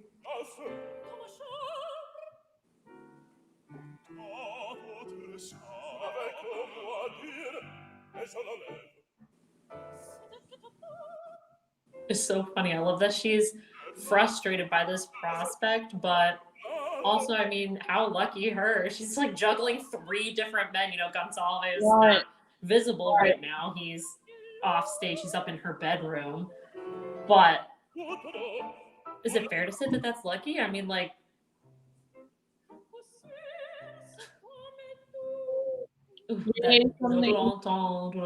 I think the next scene is the Repertoire. Oh my gosh, the Repertoire. I cannot wait. I cannot wait to listen to this. I love this scene so much. Yay, Elena. Yes. Alex. Elena, she's back. I think I'm going to disappear at some point. No, don't disappear. Suddenly. Guys, this is one of my favorite scenes ever. I Really? cannot wait to see this. I love this scene. Honestly, it breaks my heart. We were supposed to do it this year. Oh, yeah. And it's such a good opera. It is such a good opera. Yeah. Well, and Elena, you would have got to do Sophie for like full realness, and that would have been so exciting. But I know. But, maybe one day. One day. Let's just do Absolutely. tomorrow. Oh my gosh. Well, something that I mean, I don't know. I don't regret learning it, obviously, but I love Sophie. She chooses, it was the perfect thing to learn during the pandemic. She chooses positivity and seeing the light even in the dark times. I mean, so few operatic characters are like that. It was really something, you know, it was really something to learn that character and that role, especially considering most soprano roles are super depressive, you know, just always dwelling in that sort of land, woe is me sort of life. But Sophie is so bright and chooses, you know, chooses happiness at every turn, which is something that we can all take from. Oh, absolutely. Sophie and hopefully apply it during this time. I mean, it's so difficult. Yeah. What I love that you did with the character specifically is that you didn't just play her as like simply this happy, like flitty-go-lucky girl. Like you had moments where you were like, but I'm an adult. Like I am, like you were displaying your like maturity in a lot of ways, which I feel like doesn't always happen when people play that character. And so I really loved it. I loved your Sophie. I thought it was great. Thank you. Yeah, I mean, this scene comes towards the end of the opera, at least the end of the opera for Sophie. She's not in much after this scene, even though this is Act 3. And you know, she starts out. I mean, she's so young. I mean, technically, Charlotte is young as well, but Charlotte has had to take on a lot more. I mean, why don't you, like, I've spoken a lot. I've spoken a lot during these scenes. So why don't you talk a little bit about like this scene and what this scene means for Charlotte and Sophie? Sure. So what I really love about this scene is Charlotte has to mask the fact that she feels terrible. You know, she is torn between. I mean, like, what happens? I mean, because, you know, some people have not seen Werther, so I mean, like, Charlotte is. I mean, if we had to do Acts 1 and 2 in like 2 sentences, how would you do that? Sure. So before the opera even happens, Charlotte makes a promise to her dying mother that she will marry the wealthy suitor Albert to take care of you and the rest of her younger siblings and help, you know, support her father. And she gets engaged to this man and then ends up meeting Werther at this ball. They go to a ball together and they, you know, have this instant connection that she just can't describe. And so she has this struggle between, do I stay with Albert or do I go with Werther? Like, do I follow my heart? And they do end up getting married, her and Albert. And right before this scene, she's rereading all of the letters. She tells Werther, I can't deal with you. I can't have you in my face because it is tempting her in a way that she shouldn't be. You know, she has to stay true to her mom and to her faith to God. And right before this, she's reading the letters that Werther has written her while he's gone. You know, the first one saying, like, I'm alone in this dark, cold room, and all I can think of is you, and, you know, like, is this my life? And then the second one is like, oh, I hear children outside. It reminds me of your younger brothers and sisters. Will they forget me? And then the third one is, if I don't come back on Christmas Day, which is when he's supposed to return to come see her, don't be mad at me, but weep for me, kind of, you know, implying that he can't live without her. And so that's what happens right exactly before this scene. And you come in and you're like, hey, you know, let's come home for Christmas. Like, I haven't seen you in so long. Like, you try to cheer me up, which is, did we go past? We did go past it already. So you try to cheer me up to no avail. Yeah. And I go into this, I try to hide the sadness and the pain that I'm feeling from you, but it comes out in bursts in a way that, like, you know, this first line of Va happens. Yeah. And then finally, when you leave me, all of it breaks loose. So I mean, that's something that I've always felt is so powerful through any of Massenet's work is that it's so human. I mean, the relationships with people, you know, and that's the goal. I mean, you know, we all know someone in our life. We all know a Charlotte, someone who's had to take on responsibilities too young, some, you know, absolutely, with tragedy, someone who copes in a more depressive state, you know, their coping mechanism. Whereas Sophie, her sister, on the other hand, yeah, and hides it because she has to do all these things. You know what I mean? It's like she's the first daughter and had to take care of all these kids when her mother passed away. And Sophie copes the opposite way. She's always trying to bring light and joy and make everyone smile. And it's very hard in this opera to do because everyone. Thank goodness you're in the opera though, because I have talks with Peter about this all the time about how without characters like Sophie and then the two guys in the first two acts, the tenor and the baritone that like are very flitty and like have the like drinking song and stuff, like it's a very sad show. It is centered around love, but in this very dark context. The letters this is based on, the Goethe letters, The Sorrows of Young Werther, are fascinating. They're slightly different, of course, you know, Massenet had to adapt it, but it's brilliant writing. Oh gosh, I could talk about it forever. Also, back to you. You know how yesterday you were talking to us, or 2 weeks ago, about how you heat up your M&Ms so that they're like chocolatey on the inside? Yeah. I made popcorn with M&Ms, and so that's what I've been doing while watching this. So Lindsay and I were on a video yesterday. The days all blend together, to be honest. I think it was Wednesday. And we were, you know, a video with various people, and we did sort of rapid fire questions. And they asked me M&Ms or Skittles, and like my trick with M&Ms, obviously it's M&Ms, but M&Ms, you microwave them. Do people eat Skittles? What? Do people even eat Skittles? Do people eat Skittles? Yeah, I can't tell you the last time I've had a Skittle. People eat Skittles. But M&Ms, obviously we have to get back to opera at some point, but M&Ms, if you microwave them for like 15 to 30 seconds, they retain their hard outer shell and they melt on the inside. So that is your this is life-changing over here. For your next HGO Digital, which is that a Live in the Colon series, or is that Pink and Sport? That is, I think the next one is October 9th. I think it's Reggie. With Alfredo. I'm pretty sure.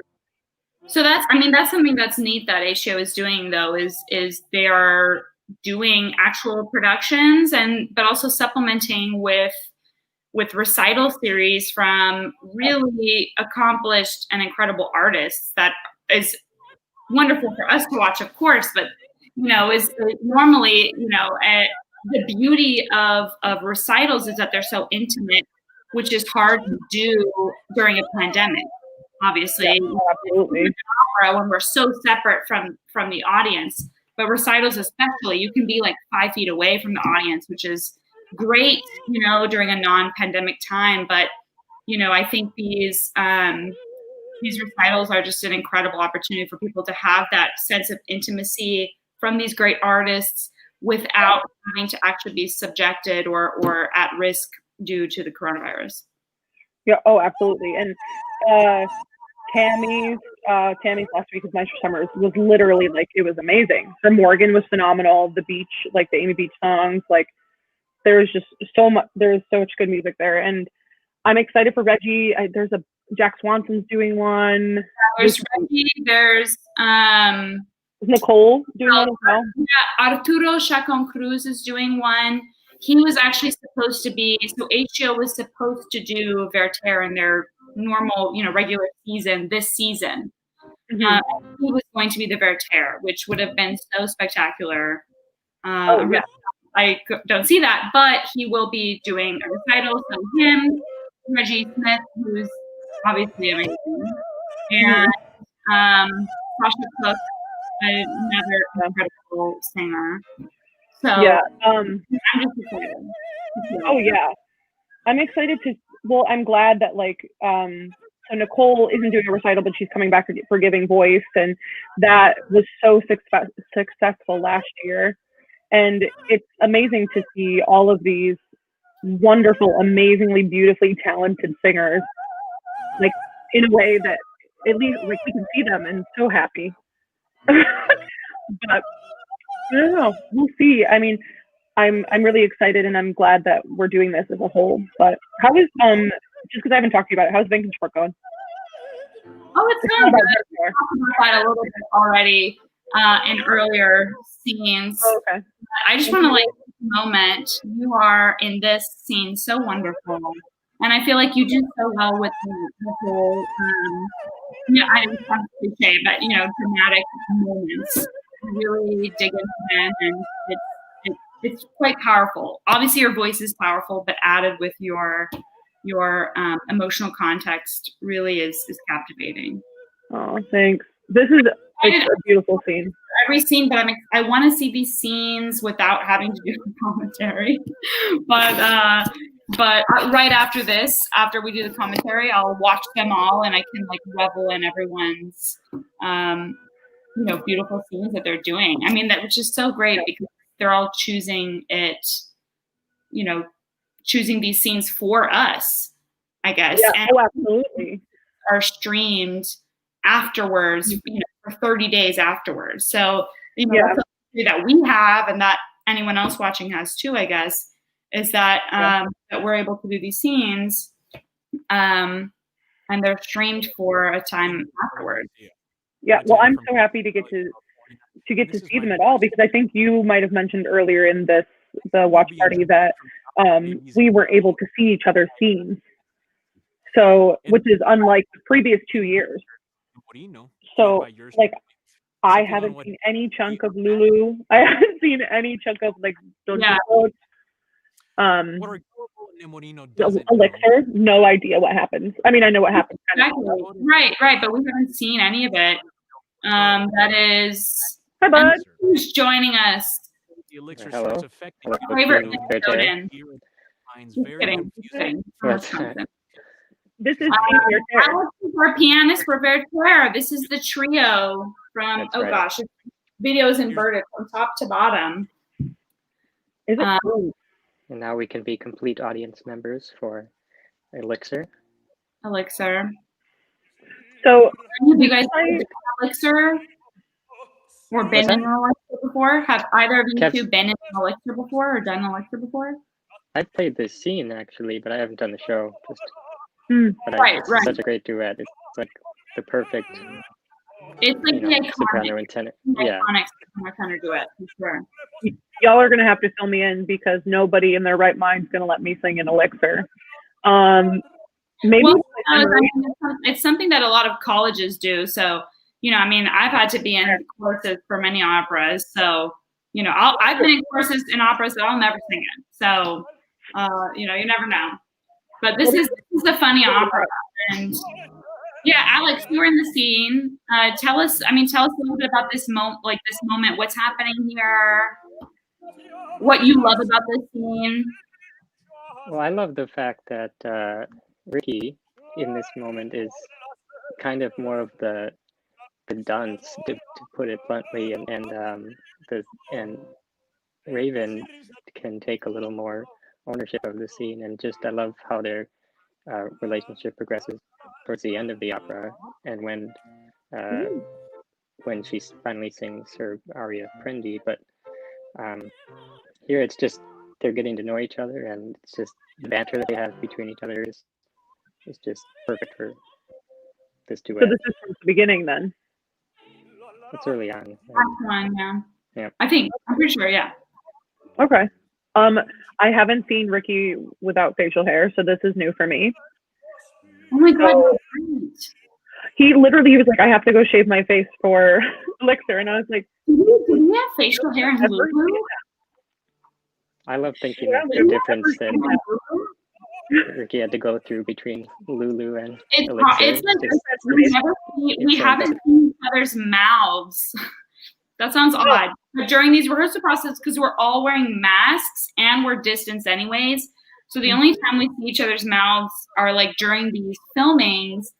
But at least for myself, during these filmings, I was preoccupied with because that was the first time we were in the space, with the cameras, because it's all, it's all compounded. So I was like, focused on many other things. I was not, I was like not thinking about whether Ricky had shaved or not. No, absolutely. Well, that was the first time doing staging in our costumes. In our costumes, right. you had your rap for Werther, like random things like that, and like just trying to navigate everything. But also, side note, Raven's pants are everything. I love it though. I love it. It's so Adina, which is like this opera. For those that don't know this opera, you know, Adina has a lot of spunk, especially for like women in opera. She fights back a lot. She's also the owner of land, and she's a businesswoman and things like that. She's a very modern woman, actually. Okay. So it's sort of fun to see when she's portrayed as such in her dress and in how she acts and things as well. Mm-hmm. I mean, look, Raven's like not really paying attention too much to what he's saying or telling her. I like a nice, good, modern, modern sensibility staging. It feels always more real to myself. A modern woman. I love that. Did you play? You played this out? You said, Alex? Yes.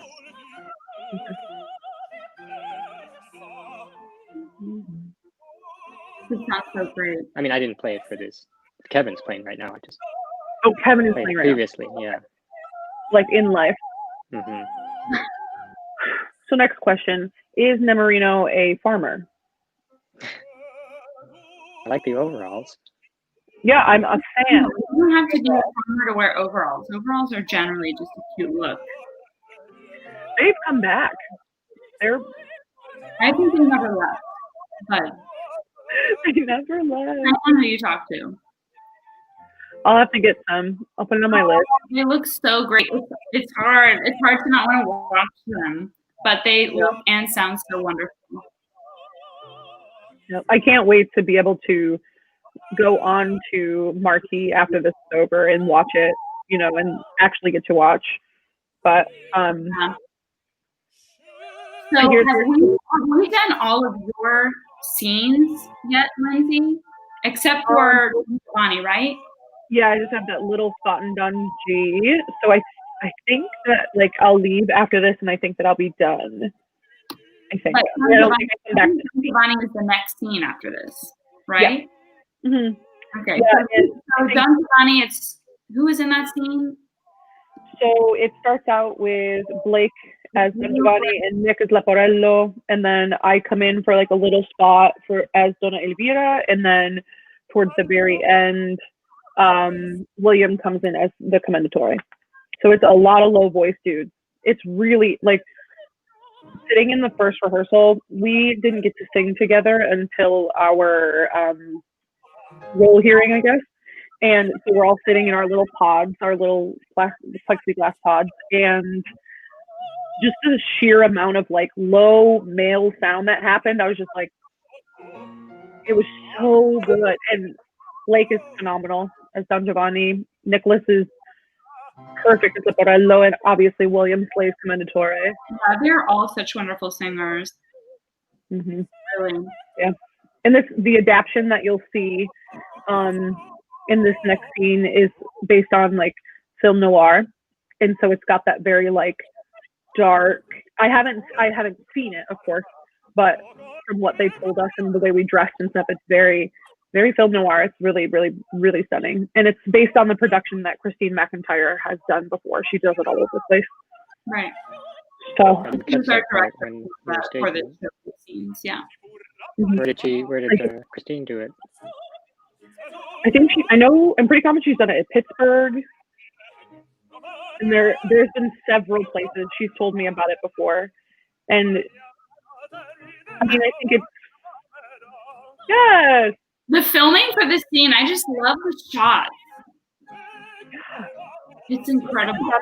This is on that roving camera, I think, right? The one that's in the front. I don't know. I had to time out my beginning of the scenes for when Not it was a good at the start, farthest left or the right. Yeah, very fancy. I love a good choreography. That was beautiful. We have a nice little wine bottle. Are you guys drinking anything tonight? Prosecco in a fancy glass. Yeah, No. I'm dry right now. Maybe once I'm off camera. All right. I think this is the second time I've had a drink all year. But I thought this was like a proper occasion. You know, we're all celebrating. Celebrate. Yeah. We're all celebrating. I mean, that's we're also, they're pairing with, oh gosh, I mean, they're pairing with DoorDash, but also with, Oh, yeah, wine and cheese, right? Montrose wine and cheese. So if anyone, who knows, maybe we should all do that for our next viewing, is to pair with Montrose wine and cheese, where they sort of deliver wine and cheese in special packages that are sort of awesome. themed. Well. My name is Blake. Sorry, I was watching it on my computer. Hi, Bean. Hey. I have the pleasure of singing There's somebody else coming. William is too. from Don Giovanni. I was about to be cool here. Written by Wolfgang Amadeus Mozart, Don Giovanni is no stranger Hey, to William. Hi, William. Is the Wumbo. Don Giovanni is celebrating Willie G. Hey. Until he is back. Not to be confused with Willie. Commendatore. Hey. Don Giovanni has Are y'all excited to see this? Because we haven't seen what it's supposed to look like. I really am, because this is the scene that I did the most time. So he hears the haunting voice. This is gonna be great. Yeah. And I heard it will be in black and white. So, That's what I hear. I forgot about that. Oh my god. He demands We have to remember not to give away the ending. Also, I'm sad that Blake isn't here to talk with us, because he literally plays this scene in a way that I like. Every time he opened his mouth, I was like, yes, This is the okay, final scene cool. from Mozart's Don Giovanni. Like, here we go. Giovanni. I'm nervous. Here we go. So cool.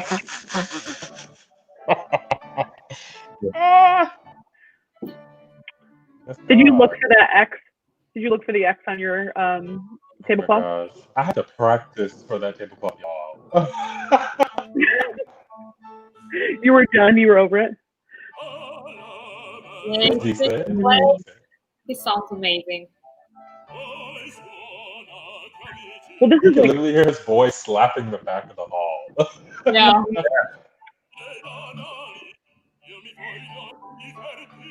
no, I think.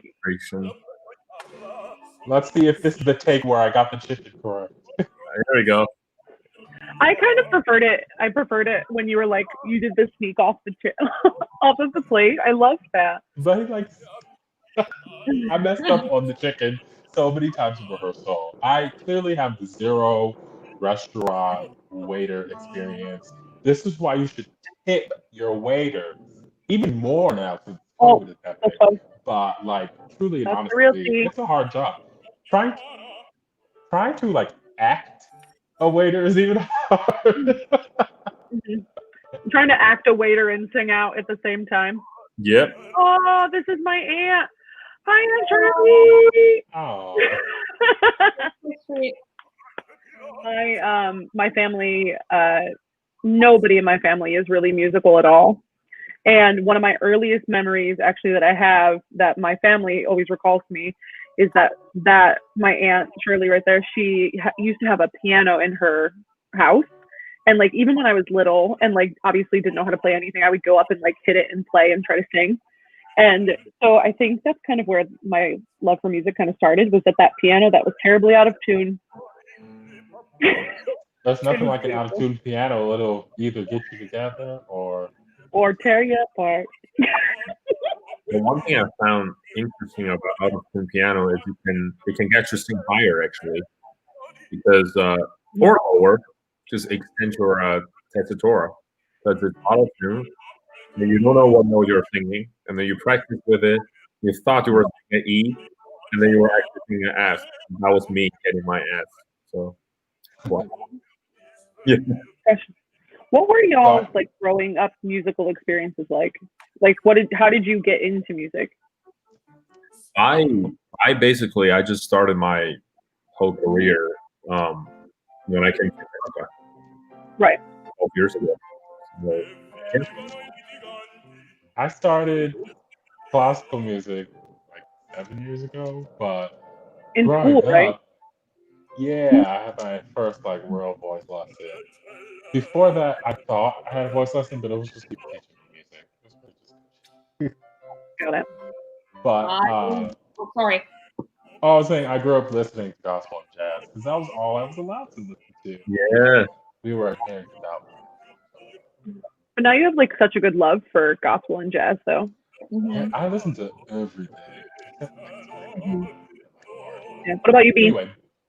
Well, I started at 4 playing the piano, and well, my dad is a pianist in Korea, so. Oh.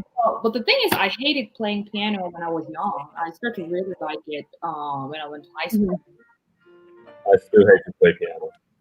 You know, I taught piano for like a little bit, and you know, little kids really, they didn't like it until like I had one student who wanted to be a percussionist or like a drummer. So I was like, oh yeah, the piano is kind of a percussive instrument, and I like opened it up and showed him inside. Like, look, they're hammers. Oh. Yeah, it's funny how we've all like come from very different places in regards to how we started with music. You know, like Nick with gospel and jazz, and like William, you were in choirs. I remember you telling us once, and like you playing at such an early age, and your dad being a pianist. And it's fascinating that like we all somehow have ended up in this amazing company, in this this amazing studio, and just really grateful to be with you guys. So you're here with us another year, I know. I'm taking my victory lap, just hanging out with you guys. Mostly just learning a whole bunch of music.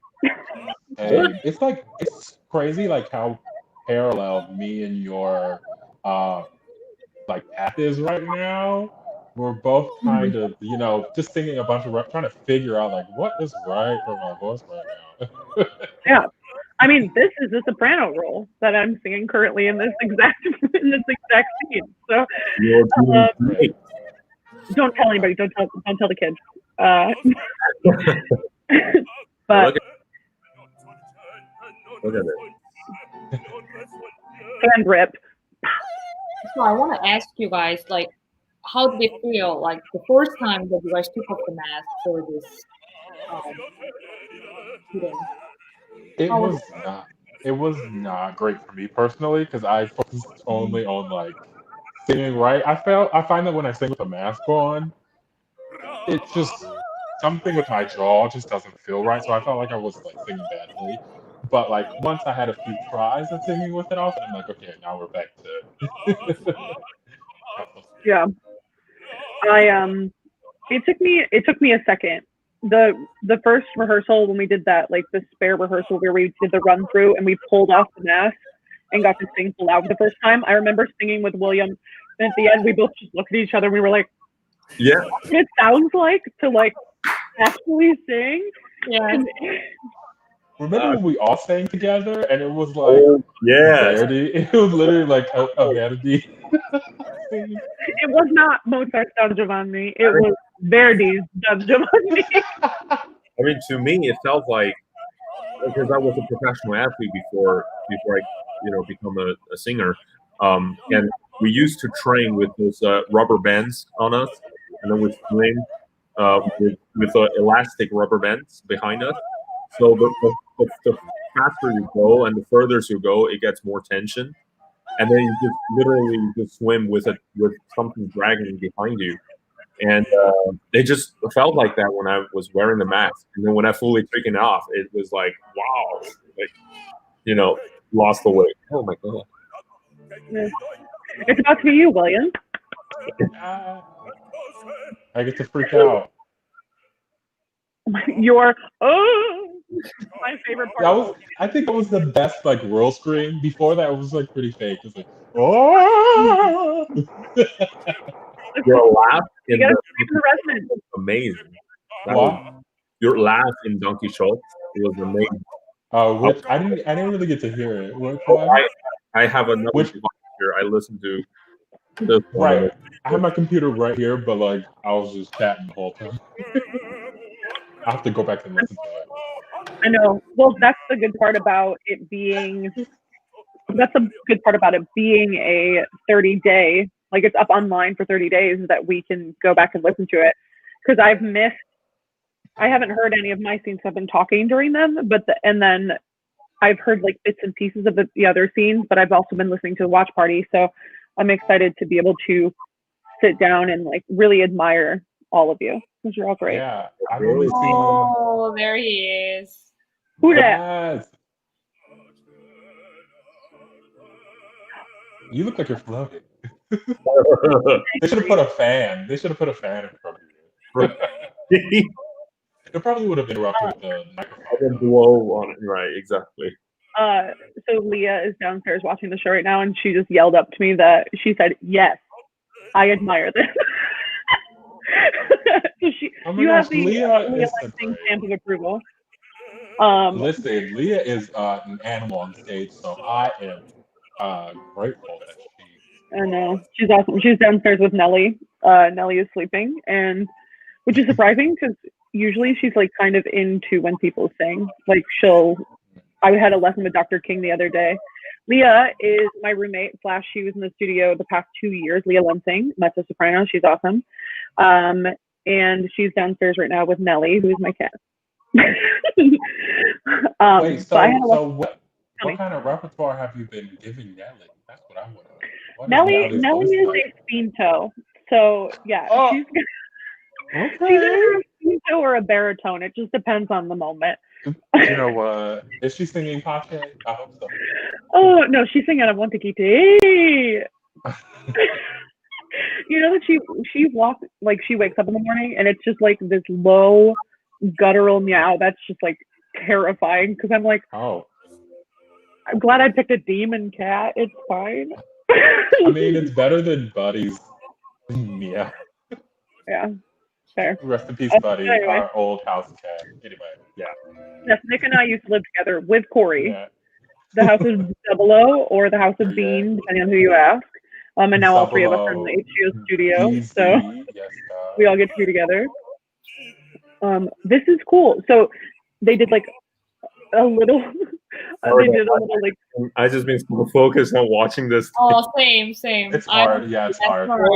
Cool. William's low notes. And this one is only the only one that's in black and white, isn't it? Yes. Yeah. That's super cool. This is dope. Yes, you better rock. I can literally see a whole Giovanni in this kind of setting. Oh yeah. Because that's Kristen's production of it is film noir. The film noir. Wow. I mean, she's such a great director. Like, I really enjoyed working with her, especially even through like the first week of rehearsal, where I was like moving, and for some reason I always moved during like a suspected hurricane. So a lot was going on that week, and she was so graceful with me being all over the place. Well, I think what I liked, my favorite thing that she said is she was like, just be a human. Like, I think that's something that we as opera singers forget, is that, you know, like, you can move. I mean, in this case, William's kind of dead, so he's not really human, but like in most other situations, it's like, just move like you would move normally, not like a weird side step. Like, you don't need to. And that was, I think, my favorite thing that I got out of her, is that like acting is a real thing. And yes, we're on a stage, and yes, we have to sing out, but right. I mean, for me, it's natural. For me, I've been through many directors that are, I'm not gonna name names, but how super micromanaging. I mean, it's not necessarily bad. It doesn't really give us the freedom of exploring more things. But I mean, this is just something different. I mean, in this one, I don't move that much, but in Ana Bolena, where we basically can do our stuff, and it was just having the idea and having the blockings and everything, and then we just explore from there. It's just super cool. That's definitely one of the best learning experiences. that's one of the great things about being like outside of school is I feel like a lot of school is like, oh, impress people, make certain good impressions. You want to make certain people happy, but I mean, hopefully you get to find deeper artistry in school. But like I find after school, you kind of have to figure out who you are as an artist and really develop that. And it's really been rewarding to do that the past year. Absolutely. Agreed. Oh, the high A will come. It's time. Well, it's started.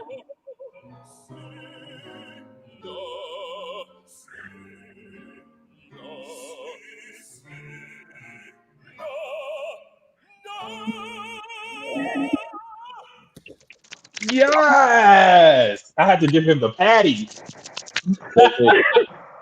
Yeah. Wow. There's a juicy A right there. What? Yeah, You know, once somebody writes something for me and like, I mean, we should do Don Giovanni together, like this cast anyway. But like, if somebody wrote something for me, like, I know we would just be screaming. It would be so fun. I know. Oh, backstage Corey. Oh, you Corey back there? Oh, 100% gonna hear him. It's literally Ricky and Corey. Those are the only two guys that weren't in the scene. And then William, you sang a little bit in the back there. Yes, murmuring. The picture is so clear. Wow, the decoration. No, it looks great. It's about to happen. Oh. We're both gonna. Oh wow! Did you hear that sound effect? Oh! Did you hear that sound effect? Come on, bud. I don't think about it home, but I've been making myself cackle all night watching this. From me dying to me. Oh, what happened? I think I'm peacing out. I think they're gonna move me and get ready for Sunly and for Lena. Don't leave, Lindsay. Don't leave, guys. Hey, I volunteer. Nope, they're going away. This next scene is from Wombo, you're staying with us. Thank you. Yes. We are closing up this live stream, you guys. Closing it up. You're right. William, I think that this live chat right now will be the longest that we have interacted up to this point because we had no scenes together. We are not in any shows together. So this is real quality time. Elena and I know each other, I guess, now. So here we go. Pals, we've gotten very close in this scene, as you will see. Yeah. We know each other very intimately now. This scene though was like literally the second time because this is an intimate scene physically, and look at that shot. The gown, beautiful. Elena, look at that silhouette of you in that gown. The gown is the only important thing, right? If you're a soprano, like who cares about your singing? But I mean, like, it's so stunning. And I think like just because the structure of it, again, I'm sorry, I know it's not important, but like I know we were talking about like the color and like what it was gonna look like in like black scenery, but I think it's really striking for sure. It's not black scenery. The background is not black, but so yeah, it changes a lot of colors. I'm noticing this now. Popea was my first opera, actually. Really? Tell us about it. Yeah. I was in Manhattan School of Music junior year, and the great Catherine Malfitano, as people know, she is the Salome in America, in US, probably in Europe too. And she was directing us. She was our mentor for our year. And I was singing the bass role in Popea, Seneca. And just every moment for that piece, it's something special. I mean, it's hard to believe someone's first opera is a Baroque, especially Monteverdi opera. It's hard, complex, but in a way, it's actually so simple. Like every element, it's there for you to explore. And of course, this duet is just one of the most juicy duet I can ever think of. All the dissonance resolving, it's everything. That's why they stayed. So, hello. Yeah, it's really satisfying. This duet is so funny to me because it comes at the end of an opera that is literally insane. Like these two people singing this duet. If you just see this duet, you're thinking it's so beautiful. They're so in love. It's so pure. It's so innocent. The things they're saying. But they have done everything, some horrible things to get where they are. Oh yes. Yeah. I mean Nerone. I mean, suddenly you can probably talk about Nerone a little bit, but it's like he's the king, and he's passed away his first wife in order to have Poppaea, who I play in the scene. And this is literally at the end of the opera where they finally have each other. Yeah, I know, where he's just completely gotten rid of her, and then I mean, we know how it works out in history. I mean, in the end, he kills Poppaea, and then he kills himself. So tragic, but it's okay. We have this not in this opera though. Moment. Don't spoil it, suddenly. Don't spoil it. But this is the end of the opera. Now they know everything they need to know in this moment right now. It's true, but in real life, Nerone was not a cute guy. No, he was not. He did some terrible things, but Poppaea obviously doesn't think she's going to get murdered by Nerone in this scene. Yeah, no, definitely not. And also, like, he did not look this fly in a suit. Wow, look at that little hand moment. Look at we really worked on that one, you guys. We practiced that so much. And washed our hands like you wouldn't believe. Like every time, I feel so bad. I actually had the plague. Every time I touched her hand, I ran and got the hand sanitizer. Oh my gosh. Yeah, I felt like every time we had to start and restop this scene, it was like hand sanitize, like get like the wipers and like with our masks on and everything. It was just totally crazy. Yeah. Yeah. But yeah, I feel like, what's it called? Yeah, it is really interesting just how different this final scene is. But it's kind of ironic, right? Like what you were saying, that I mean, like it's such a beautiful, pure sounding duet. It is. And yet there's so much depravity in the words and what like the hidden meaning is, I think, behind what they're saying. And it's like beautifully sensual, I think. And so this like final moment of intimacy is, I think, really effective. It's actually funny. I don't normally see myself with earrings because I don't have my ears pierced. And so every costume person is always like, what is wrong with you? First of all, I'm Latina, so everyone is always like, you're Latina, you don't have your ears pierced. But yeah, I don't. So they had to do some special little clips for me. But oh man. what can I say? I'm just trying to make things more difficult for everyone. Alex. Look, there's Alex. Alex. He's a second year. Ben! Dude. Warning to anyone with earphones. There we go. Well, it looks like this is the end, you guys. Oh. Yes. This was so fun. We're all so happy to be back to work. I mean, think at HGO. We have a Q&A section right after this. That's right. So feel free to join us on that. Please. Yeah. All right. Adios, guys. Well, Enjoy.